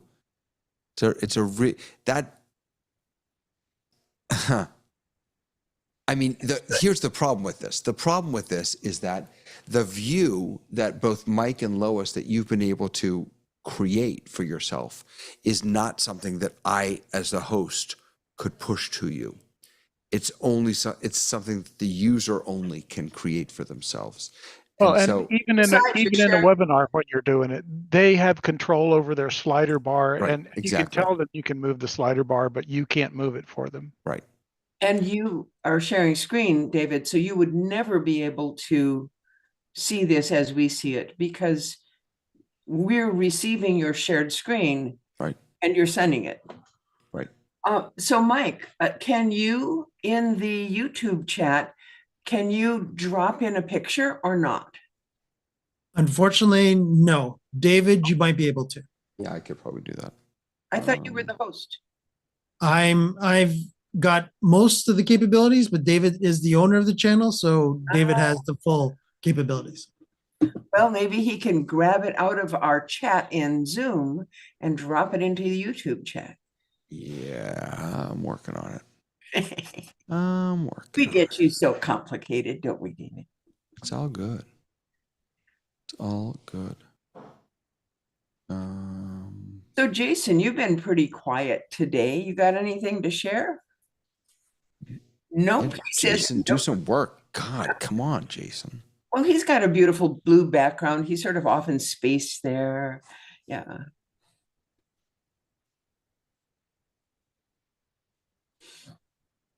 You know what? I don't think I can put it in the chat either. I don't really see I mean, unless maybe I have to go to the actual. Does the Zoom Test Kitchen have a Discord channel? Yeah, of course. Well, we can drop it in there. Does anybody know how to live get chat, to our Discord channel? open channel. Yeah, definitely go to our zoomtestkitchen.com website and you'll be able to click on the Discord link. You hear that out there? You can come and join us.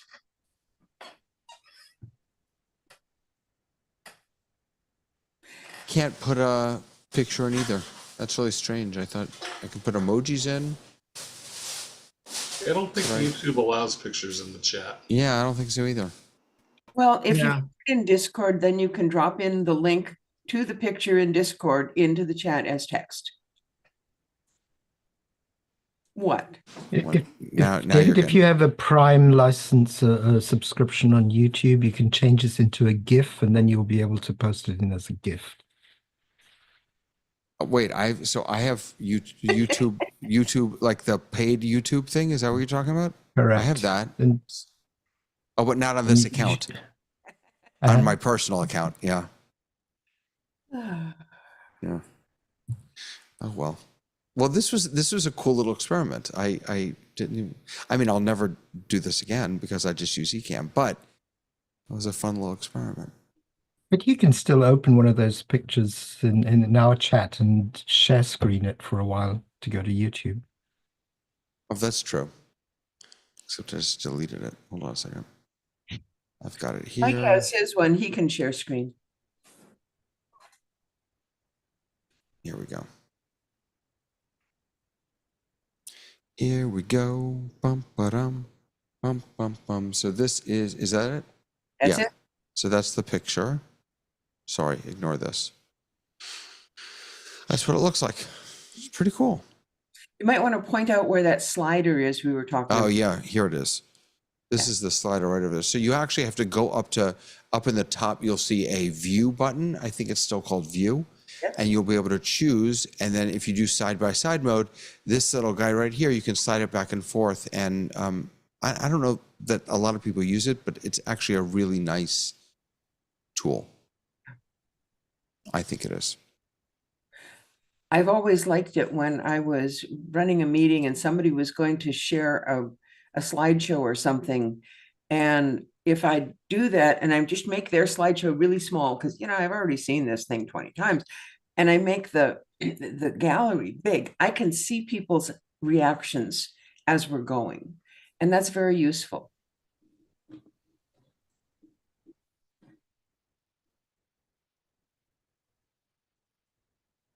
Absolutely. I'm passing it off. I'm passing this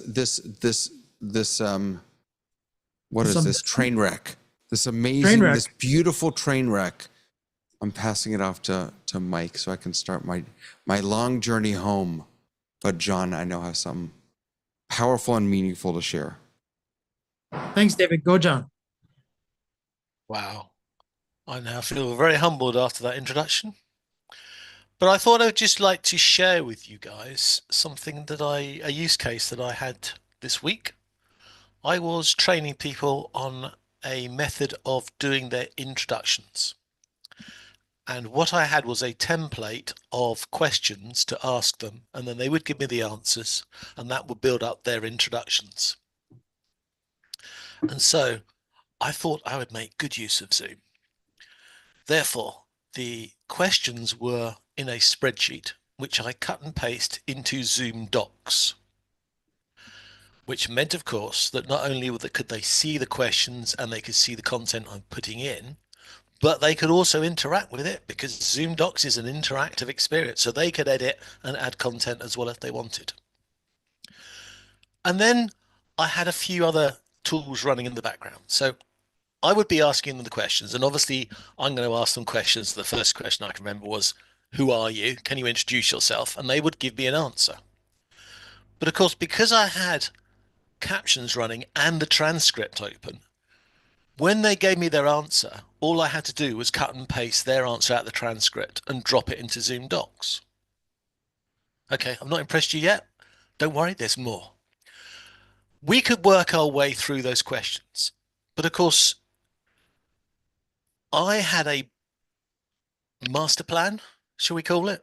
Not really a master plan, but I had a plan of why I was asking these questions, and obviously they didn't know the context into which the questions were being asked, so they might answer too much, too little, or whatever of the content.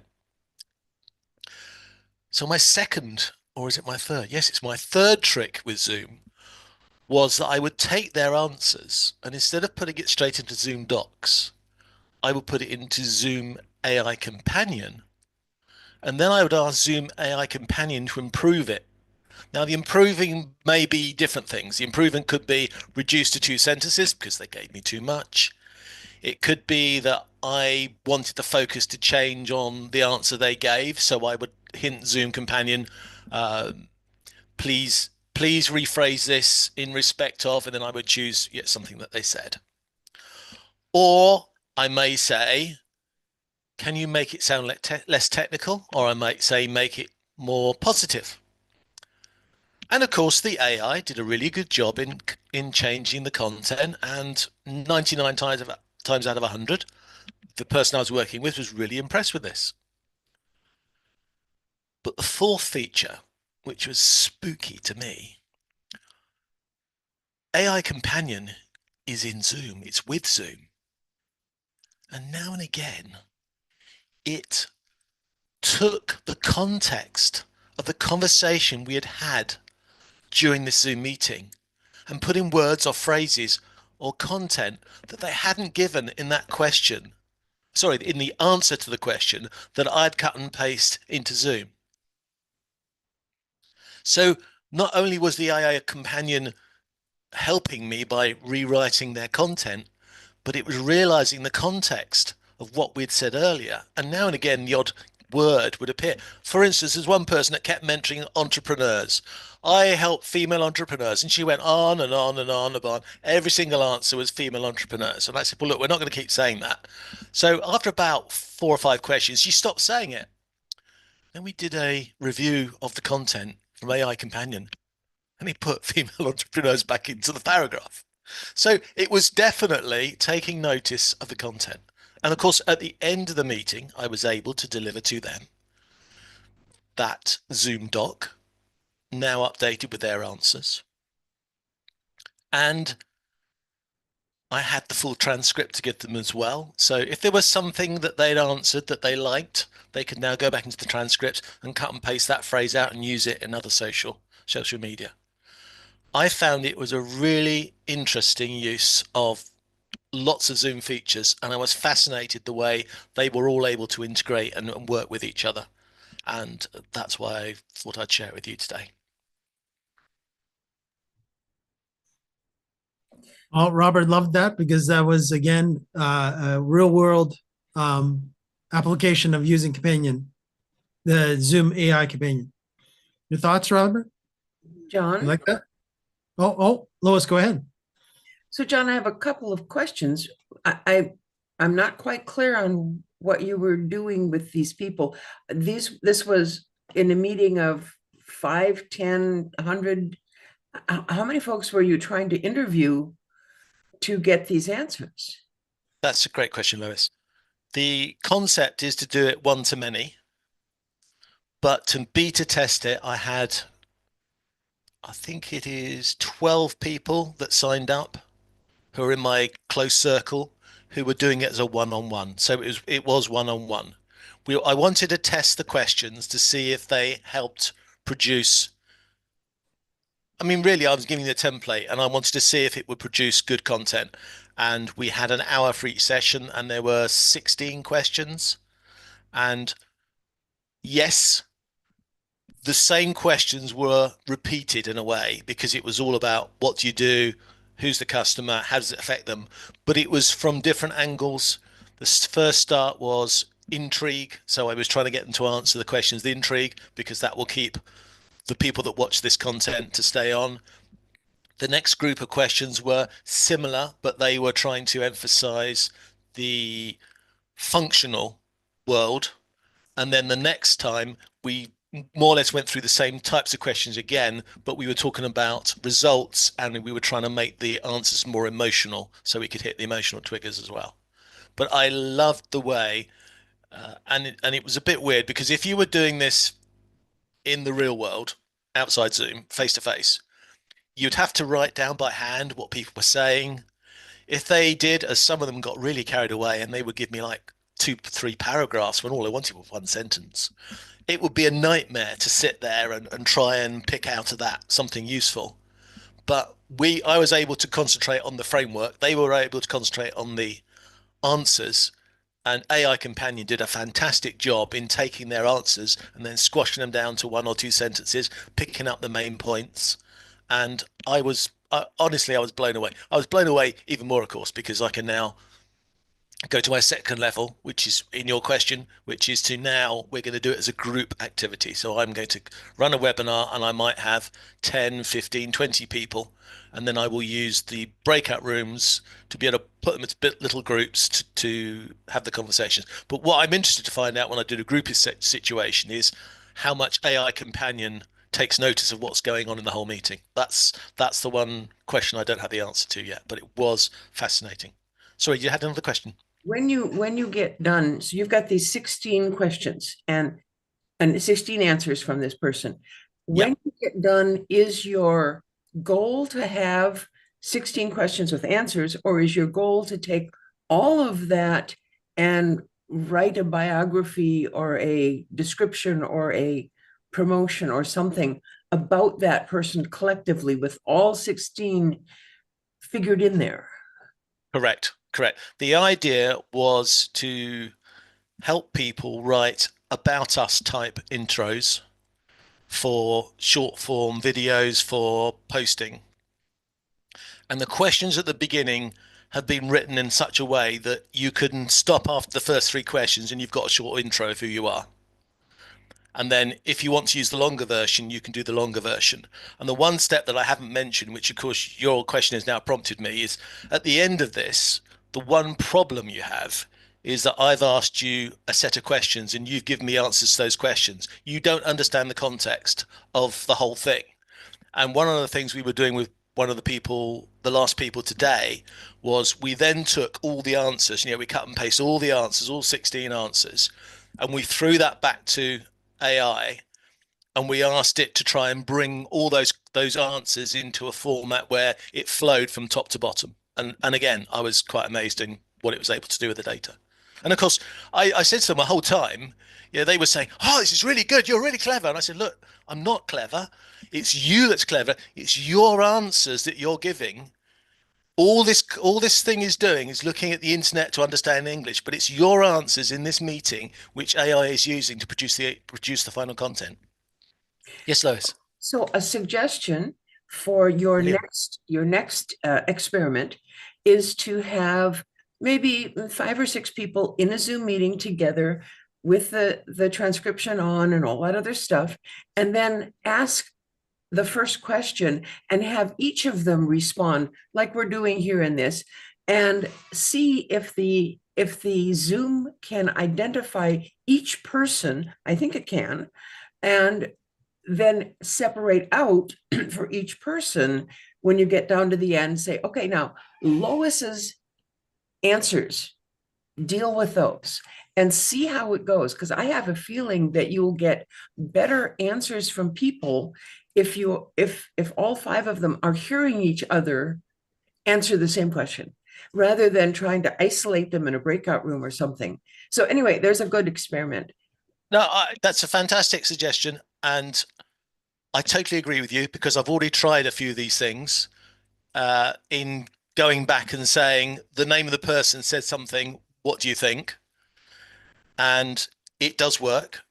In the group meetings from the group that I've been working with, which is the Rebellious Business Club, I'll give them a free plug. No one will know where to find them. But anyhow, these members, what I've been doing is whenever we have marketing meetings, I always prompt the transcript on from the host, because you can guarantee that when you get a bunch of marketing people together, somebody is going to come up with a gem of an answer to some question in the middle of the meeting. And if you're not the host, you don't, and even if you were the host, you don't want to sit there and get the recording. But I have the transcript running, and if somebody says something really good, and I'll be quoting Robert all of the time because he's always coming up with good things, and Lois, you as well. I can jump to the transcripts and I can cut and paste the words straight out and take them. And the one thing I don't know, which I can't answer, Lois, and I'm looking forward to answering, is when I change the context of the meeting, i.e. when I go out of a public meeting and I throw people into breakout rooms, I'm fascinated to find out what happens to AI Companion when everybody's got their own AI Companion in different breakout rooms, seeing different transcripts because they're all speaking in different rooms. What do you think of that, Lois? I think he's going to have trouble with the breakout rooms. I have not seen, and maybe Robert, maybe you would know this answer. Does the transcript work? If I've got 5 breakout rooms, is each one getting a transcript, or does the transcript follow the person? I think that it would follow the person rather than the room. My experience is that you have a transcript of the main room stop. There's no following, there's no nothing in addition to that. But to be very honest, I haven't tried it. But this is just my experience. So I haven't played with it in that respect. But that's fascinating what you talk.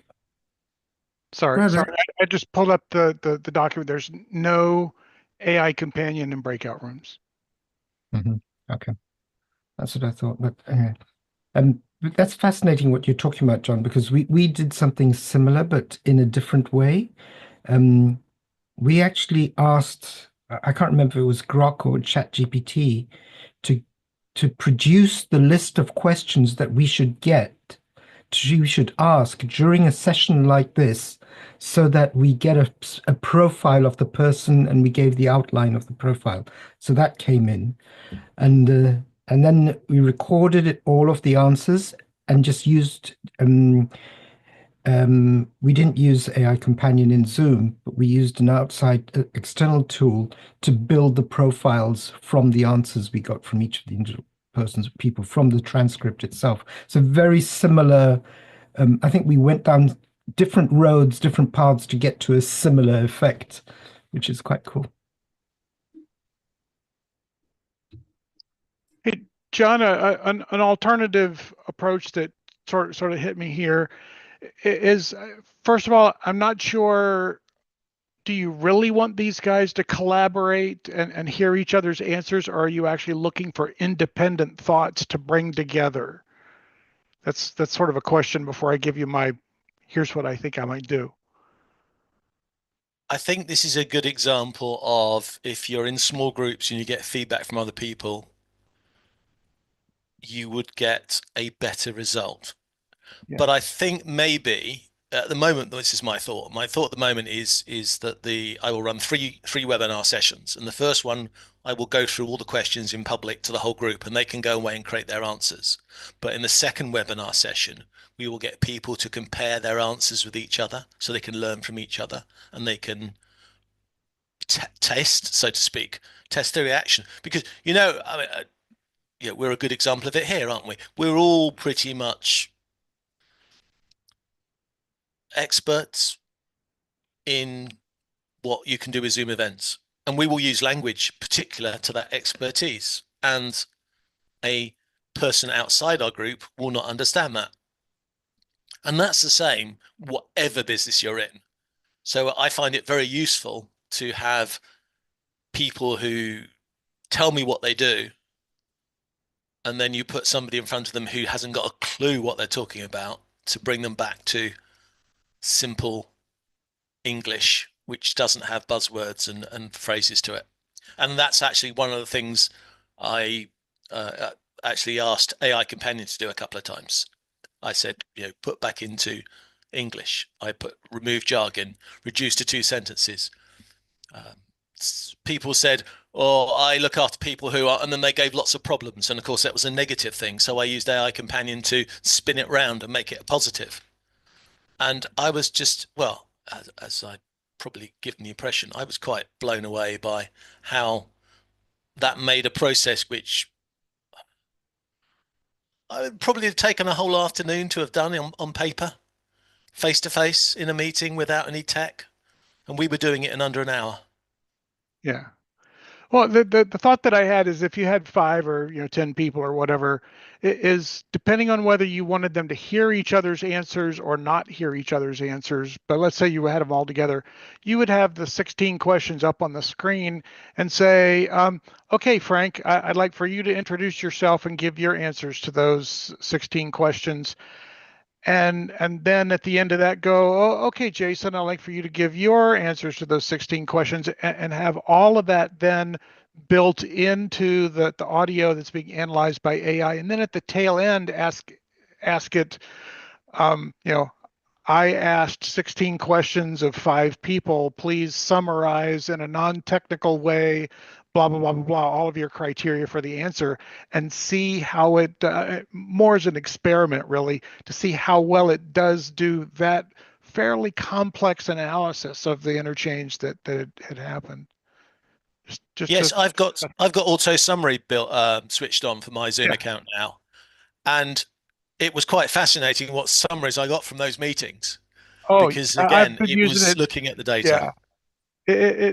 It's amazing to me the things that it does get, the things that it consolidates into something short, and then the details that it does pull out that are very significant. I'm impressed. And it's getting better. It's getting better quite dramatically. It's a world away from where it was just a few months ago. Yeah, the summary ones that I've gotten as well, I've had it turned on ever since it was introduced to, and it's close. It can get a little weird on certain content, but besides that, it's very, very close. Frank, did you have anything that you want to add to this? Welcome back, Frank. Hi, I was going to ask John a question. I don't know if this was for Toastmasters or something else, so that might change how you're approaching it, but have you ever tried this with surveys? Where people can answer the questions in text format, and then you can review them after the meeting? That's a very good question. To answer your first question, no, this is not Toastmasters, but it is based on the principle of the first Toastmaster speech you ever do, which is a icebreaker, and the question behind the icebreaker is just introduce yourself. So you can concentrate on what you're delivering as a speech, because if you're talking about yourself, you probably are the best expert, and you don't have to remember Sure, that facts. changes the context too. If it's an icebreaker, it's different than if you're just trying to collect data. Exactly. So the idea was from the icebreaker, but I took this into the business context because with all due respect to small business owners out there, one of the worst things you have as a skill is introducing yourself. We get so excited about telling us about the bits and bobs and the text and the techie and whatever complicated stuff you have, or your, how many badges and how you're authorized for stuff. And 10 years ago, 15 years ago, people will be impressed to hear that. No one's got an attention span now. You've got 5 to 8 seconds to impress somebody. So if you say I'm Robert and you put all the letters after your name and all your accolades, then Robert's going to take more than 8 seconds to do that, and the person will have walked away, and you wonder why. Because you've got to get to a problem that people have quickly, and most small businesses don't do that. So that was the whole idea behind giving them a set of prompts to try and help improve their content. But yeah, this could be used for lots of things. And thank you for all your suggestions, because I think this is an interesting area of how to use Zoom and how to help people, create content. And I haven't even used Zoom clips yet, have I? I was thinking, I like to do websites, and I was thinking that on a website, you usually have an About Us page. And wouldn't it be interesting to use your tools to create a fairly short thing about us, and then have the person record that same word, same thing, record that as a little video clip that you can put on your About page. So you've got a little video clip, you click that, you hear the person saying, and the words are right below it. And I think that would be really cool. Definitely. I think there are something similar to that available, but I don't think Zoom has that as of yet, Lois. But that is Zoom has profile cards, but I don't think you can customize them that much yet. But that would be a good place to put it, though. What Frank was mentioning for What's the profile a profile card, Frank? There you go, Frank. In the participants list, you can roll over people's names and can't remember exactly. You hover over their picture, and then so I'm hovering over John's right now, and he hasn't filled it out that much, but if he had, it's like an about me kind of thing where you can, it's like a business card basically. But I mean, if Zoom wanted to, they could customize that, so you could put a hyperlink or something if you wanted to, but then maybe they're concerned about where do those hyperlinks go? Is it something naughty or inappropriate? So I don't know, but I mean, there's options there. Thank you, Frank. I have never known that existed. I've only known on the far right with the more button, and it just says pin or chat.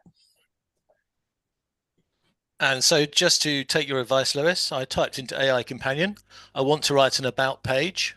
Could you give me some prompts on how to create a list? And I've posted into the chat the questions and the prompts that it's just given me back.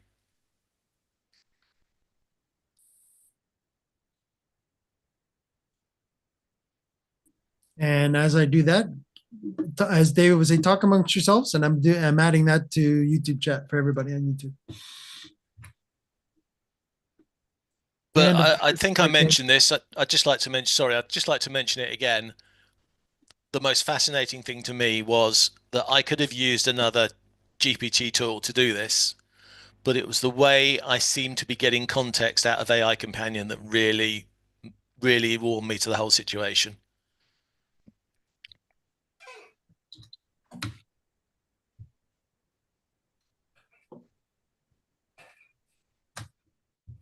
And I have now saved chat, so I have John's questions memorialized.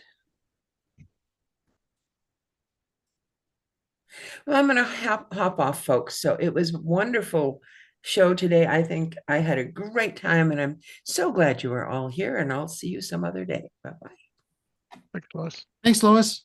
Take care. And I'm still working on putting all those questions in chat, because unfortunately, YouTube also has a limitation of how much I can put in chat. So I have to break it up into multiples. So all fun and bliss. But definitely everybody on YouTube world, go ahead. Let me ask a question, different topic then. I got an email this morning that said from Zoom, Microsoft is deprecating Outlook legacy tokens with their introduction of a new authentication protocol, and said, please use the steps in the support article to authorize. Yeah, except it's broken right now. It's broken. I reported it. Not supposed to get patched for a while. Yeah.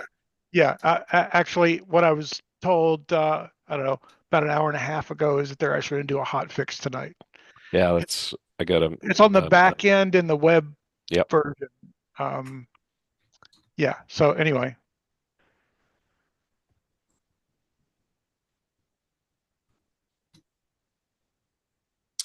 And I did. Oh, I had a Go ahead, quick Frank. topic, but Lois left. But you know how there's a character limit in the chat when you paste things? I think it'd be interesting if, obviously, if someone put like 2 miles of text, it would be pretty boring to scroll through. But wouldn't it be nice if there was 3 dots at the bottom of the text box, and it would pop out into a separate window or something, so that you didn't, flood the main chat, but you could still post more than, I don't know, whatever the character limit is. So Go ahead. we have a daily meeting for worship to pray for peace in Ukraine. And there are some announcements that we want to make each time, and they have gotten longer and are now too big for that Zoom docs? So actually, we're just using Notes. Oh. I mean, whatever you've got on your computer, Notes is a Mac thing. I'm sure Windows have a similar thing. And so we just put it in there and then break it up. And we put the thing and then the 3 dots at the end so people know there's more coming. We get that one pasted in, go back, copy the other one. And then as soon as we push the button to post it, we paste the other one and post it. You really can't tell the difference from reading it. Now, there's a lot of new Zoom technology that you can use. I'm sure you have Zoom Notes. Yep. But anyway, so chat limitations, it's a workaround. All right. And Frank, you want to start collaborating. All right, let's do it. I just put a Zoom note in there. I mean, there's ways to do this already, right? Yeah. I like in webinars how they have the resources, and I kind of wish they would bring resources to meetings too. I would like to pre-populate resources with hyperlinks and stuff, and then when the meeting starts, it's there, and you don't have to keep pasting the same thing in the chat every 10 minutes when new people go, where's the, whatever, the agenda or something. Right. And just for the YouTube audience, yes, Jason is now chatting with, putting notes in, and Frank is putting notes in. So yes, we are seeing this in the Zoom notes. And again, just for the sake of what Frank was just asking, to bring it down to meetings, of course, it's in Zoom events and Zoom sessions. And as John and I and Ray know, that's why they want you to bump up to that license, of course, is for that functionality. And will they bring it down? They don't like parting with features necessarily. Zoom Notes is in the Pro account. Correct. No, what I'm talking about was Frank mentioning about the fact of resources, being able to add resources to meetings. It's not there by default unless you're using, and John and Ray, correct me if I'm wrong, it has to be in Zoom sessions or Zoom events where you could then add resources during the meeting. But it has to be a Zoom sessions or Zoom events meeting, not just a regular meeting. Did I do that right, guys? Zoom webinar. Not Zoom meeting at all? Zoom resources, I think, shows up in Zoom webinar. Well, I'm trying to remember myself. I mean, the vast majority of my sessions have been webinars, so I know that it's there, but it might also be in meetings. Yeah, I'm not sure.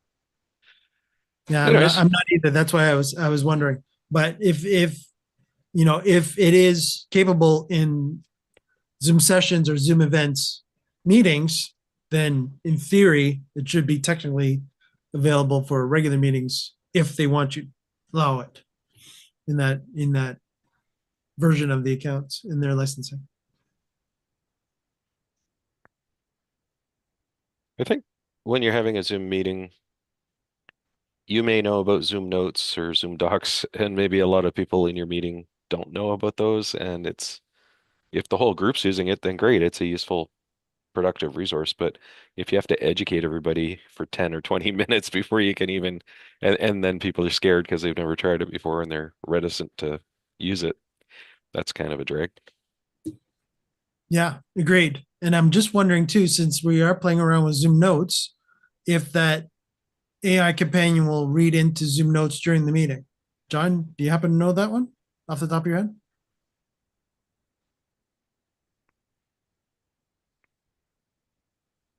Oh, John's thinking, honest. I'm sorry. Yeah, I was just wondering if you could reference it in Zoom Docs.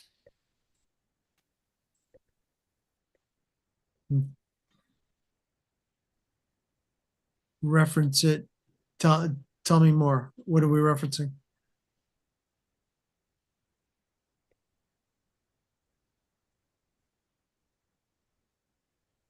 No, I can't see it. The in Zoom Notes there's a slash and you can insert in lots of things, and I was just going down the list trying to see if I could find a specific mention of notes, and there isn't. Right. The other, Yeah, we actually see note- that on YouTube. So as you're doing that too. So yeah, go ahead. Continue. Back on the are there resources in Zoom events meetings? I'm on the page interacting with Zoom events resources. It says Zoom events hosts can create resource links, upload documents, and display speaker information ahead of the Zoom events webinar, meeting, or Simulive session. So resources are also available for Simulive sessions. Zoom people they're running great. events, please take note of that and stop referring to documents you're not putting into the system. Thank you. Yeah. I like the resources. I think they're useful.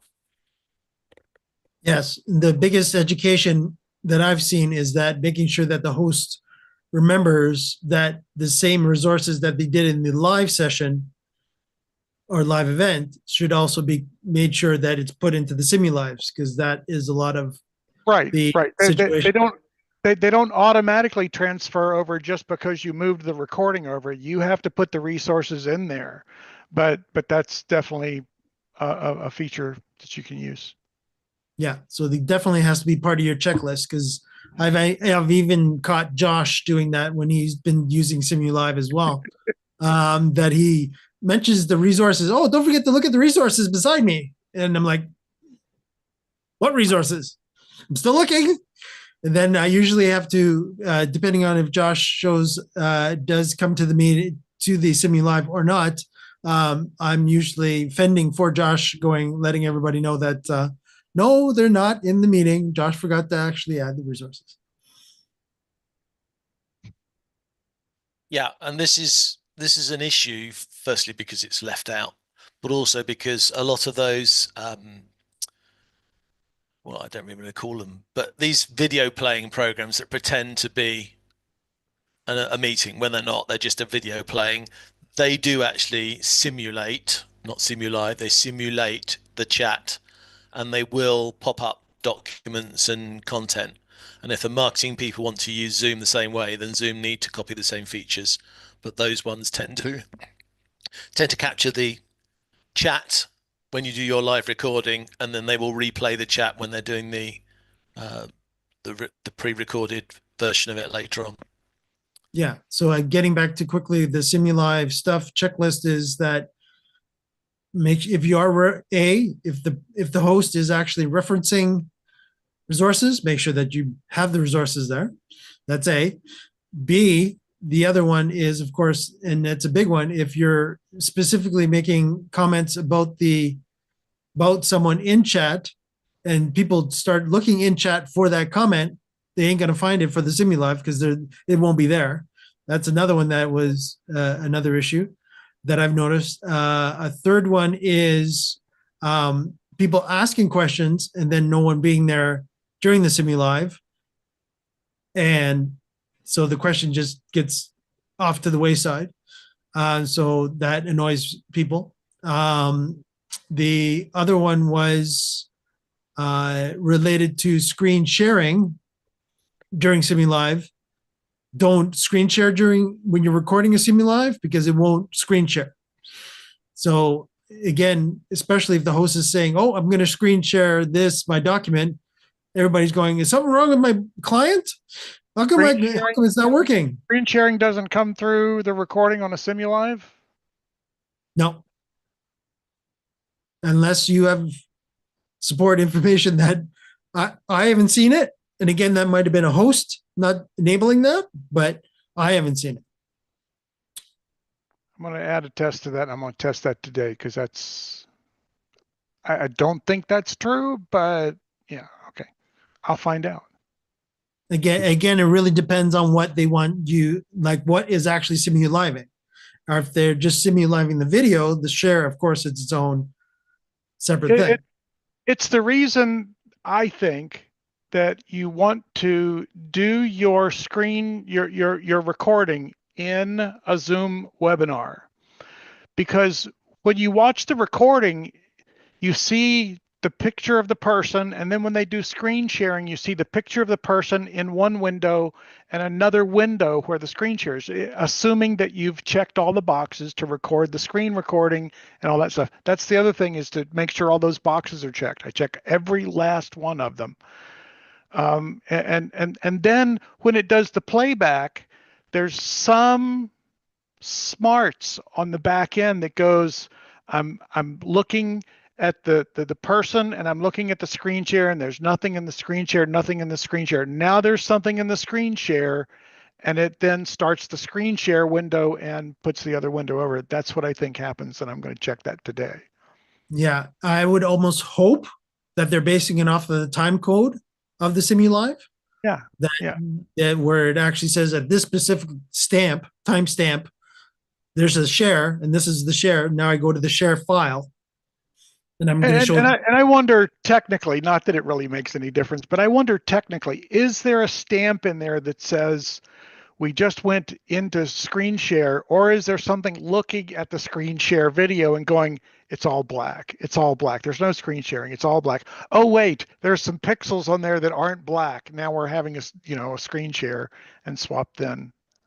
I don't know what kind of tags you can put in an MP4. Right. These are all MP4s. Yeah. Well, for sure, I can tell you, within the MP4, you could actually time code can be in there. That I can tell you for sure. But again, it would have to be a call within their system that X timestamp activate share, and then of course in their backend, that share would actually have to be. I don't want to say it's own video. I guess it might have to be its own video now. At that particular point. So then it queues up that video to now start its Simulive play, right? Matching the person's voice and movements so that it's now in sync, and then shut it off when it's shut off within the system too. So all of that would have to be in some sort of, without totally geeking out, let's say config file of the actual Simulive, right? Or some sort of file. You're sparking thoughts in my head now. And could I, if I was a host and I joined at the time that the webinar started, do I still have control over what the view is for the webinar attendees? Now, can I put it in side by side, or can I put it in standard, or what can I do when the oh man, there's too many variables.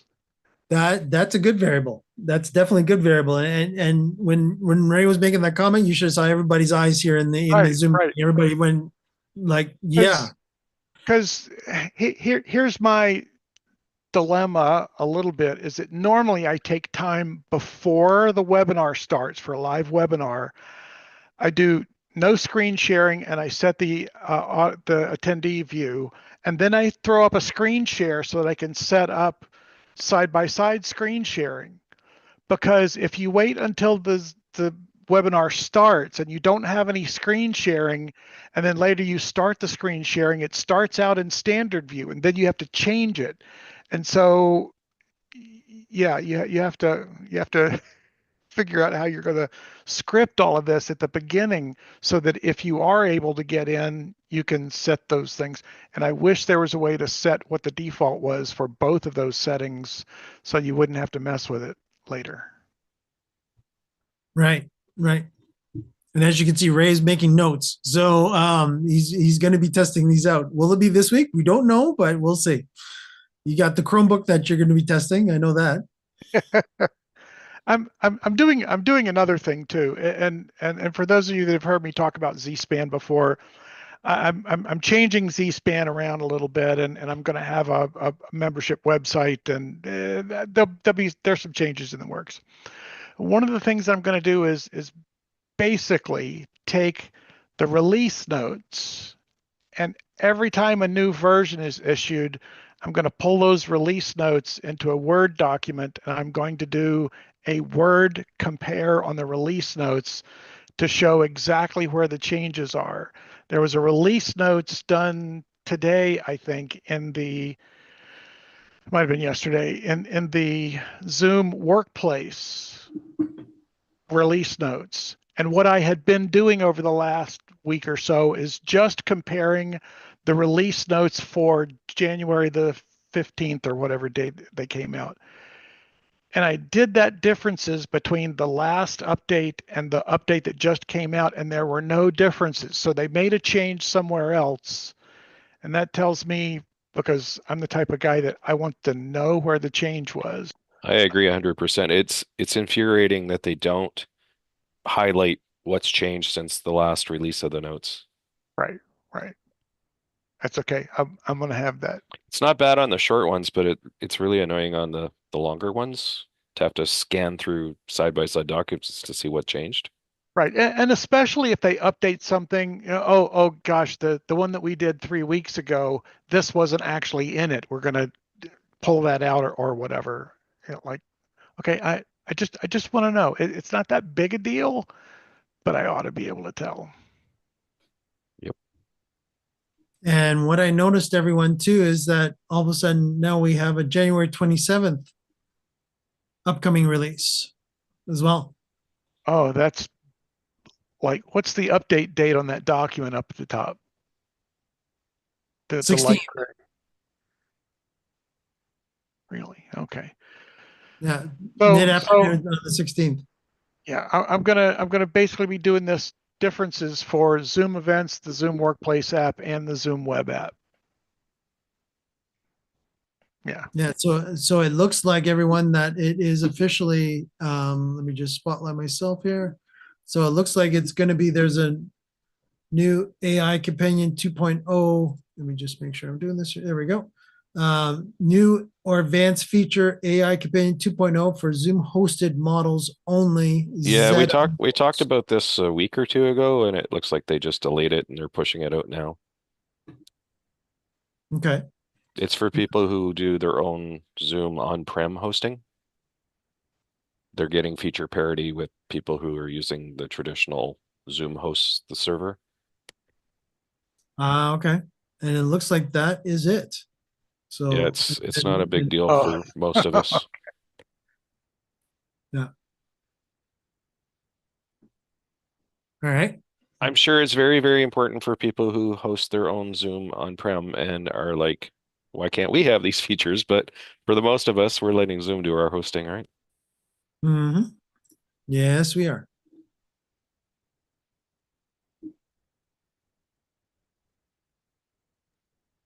So just to be silly, I said to AI Companion, what are the latest Zoom release notes? And I got a summary of the notes from January the 6th. So I'm reasonably impressed. Zoom actually knows about its own updates. Bye-bye, Robert. Hi, Robert. I'm going to run too. I'm going to Yeah, me too. Drag my Chromebook out. Oh, everybody's leaving us. All right. Enjoy your Chromebook. Yeah, thanks. We'll see how it goes. Take care, Ray. Thanks. Everybody. Yep. No one took my suggestion. No one took your suggestion. No, Tell me, John. No. Well, we have a famous car show called Top Gear, and they quite often get a challenge that they have to go and find a car to do something particular for 500 quid or 1,000 or whatever. I thought it'd been a good challenge to see what we can get onto Zoom with a budget of $200 each. See what we came up with, but no one took me up on it. Yeah, nobody wanted to take you up on that. That's terrible. I think Chromebooks make a lot of sense for certain situations, but just make sure it can do the mission that you're proposing it does before you buy it. 100%, Frank. 100%. Again, know the limitations of and it's not necessarily the limitation of the hardware, even though the Chromebooks are very underpowered on purpose. But also know the limitations of the operating system that you're buying for that piece of hardware. 100%, because the Chrome OS does have its limitations in itself. But again, as long as you're in the Google universe, chances are you will be fine. But as soon as you step out of it, like you are with Zoom, yes, you are now adding another universe into the Google universe that you're currently in, which is Chrome OS. I spent a couple of hours a year or two ago trying to talk a department out of buying Chromebooks for Zoom. And I kept trying to get them to understand the limitations, and they were more fixated on price. And I said, all right, you'll meet your price, but you'll be frustrated all the time when you can't do these things that you can do on your regular desktop machines. But, sometimes people have to find out for themselves. Mm-hmm. And then when they roll it out, and then all of a sudden it started costing them more in support than it did actually costing them in the physical hardware. It was just they just couldn't do. Imagine you're new to Zoom and you say, "Well, I'll never use Zoom Whiteboard," and then 6 months later, you're like, "I can't live without Zoom Whiteboard." But you bought a Chromebook and you can't do Whiteboard, and now you're upset because you really love it on your home PC, and now you're at work and you can't do it, or whatever scenario like that. But it's just like, make sure that you're buying I'm not saying spend all your money, but obviously try to future-proof your purchase and make sure you know where you're going to be in 6 months from now. Frank, just for my curiosity, at the university, is there a specific suggestion of hardware that students should have? Not my group's problem, but it really depends. Like in most things, some courses in colleges and universities, when you go to sign up for that course, it'll say mandatory requirement. You might have to have a software package. You might have to buy a textbook.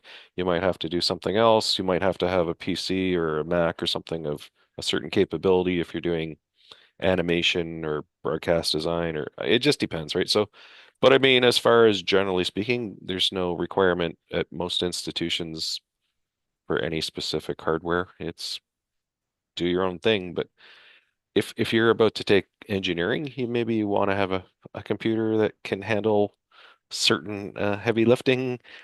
If you're just doing English, maybe you don't need such a imposing piece of equipment. But no, it's not really mandated. I know there's some private schools across the US and stuff where everybody gets a laptop and the school picks a laptop for them, and it's non-negotiable. You have to use that hardware and it's part of your tuition, but that's not very common.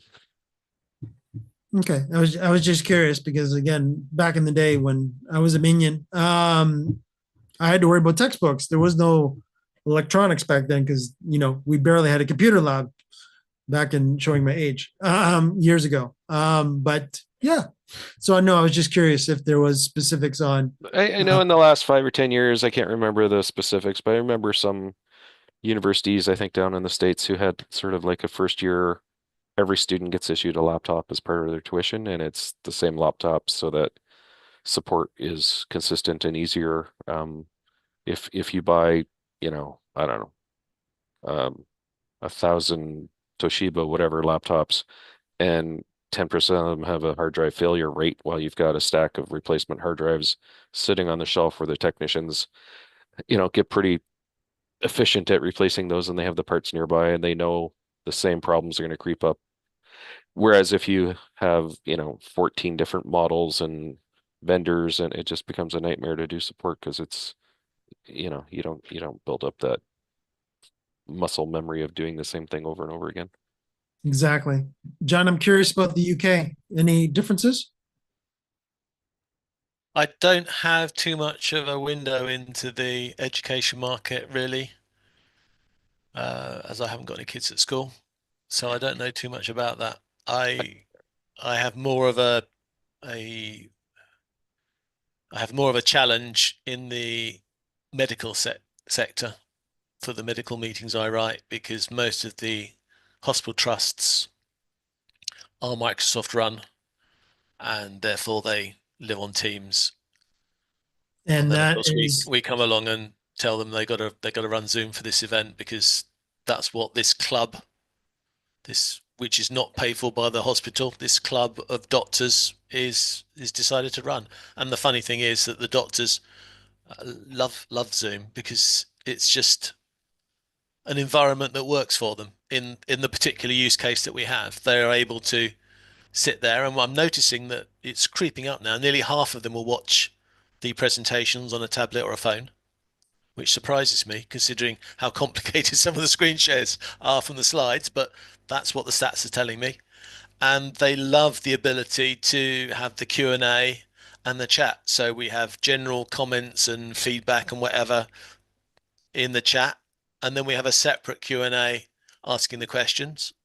And if you really want to get them really excited, then you run a case story at the end of your presentation, and you run a poll with it, with a few questions based on the case story, which allows them to all then demonstrate their understanding of the situation.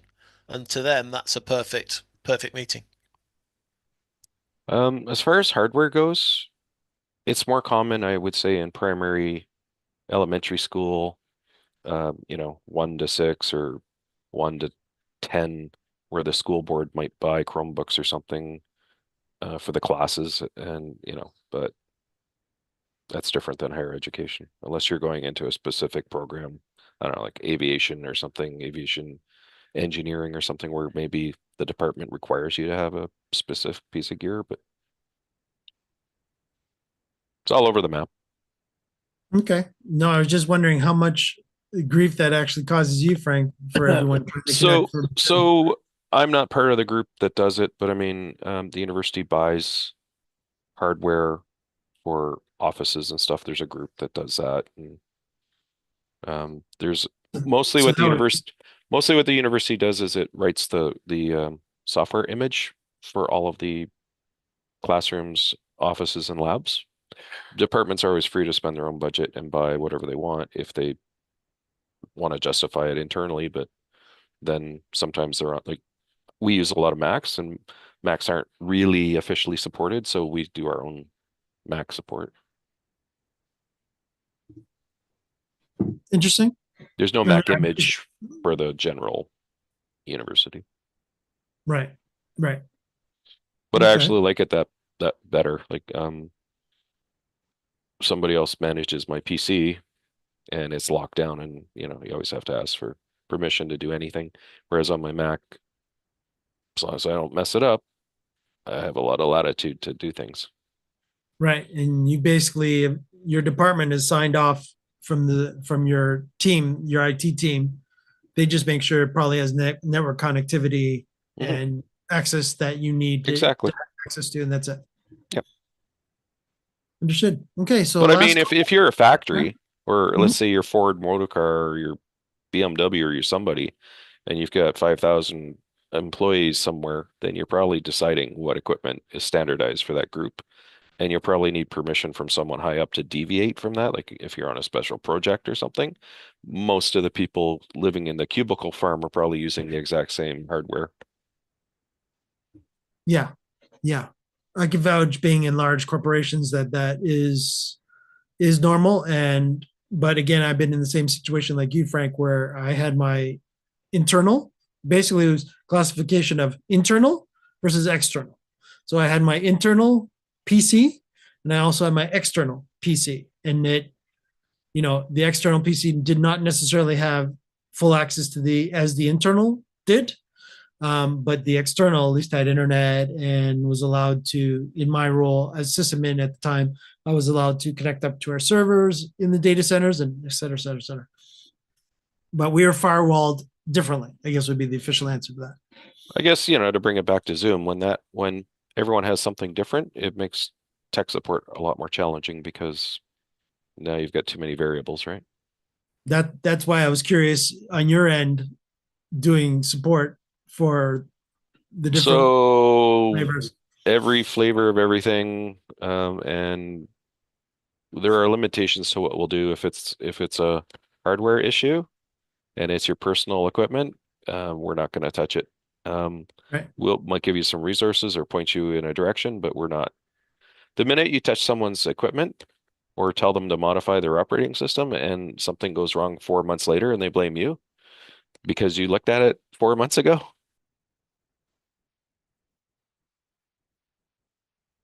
Oh, Yeah, Frank is it still quickly there. puts you off, doesn't it? Quickly puts you off helping them. Well, it's just a liability thing. Like if somebody comes and asks for my support and says, "Oh, my PC's running weird," first question I'll say is it your personal property? Yeah. Okay. Well, I can only guide you to a certain extent, and then after that, you'll have to decide what you feel is reasonable to do. But they're all going to be your decisions after that point. So I can say, you might want to uninstall Zoom and reinstall Zoom, or you might want to check your drivers or see if there's any software updates for your computer. But do a backup, and this choosing to do this is the responsibility for that's on you. Because if in 6 months you say, "Oh, I can't get on the network," or "My printer's not working," I don't want to hear that it's my fault because I told them to do something. And I'm certainly not touching your hardware. Like that's even worse. Like, "Oh, can you install my video card?" No, not touching your hardware. Exactly. Okay, so it sounds like the YouTube audience is being very quiet with us, even though there's a bunch of us still watching. But I'll wrap it up for this week's show. So here we go. Thanks everyone for joining us this week. Don't forget to like and subscribe to our channel to let YouTube know how much you like our content. And don't forget, we're here every Friday at 3 p.m. Eastern, 12 p.m. Pacific. And I don't even want to know what it is in John's land, but let's say late. And see everyone next week for another edition of the Zoom Test Kitchen. Take care, YouTube.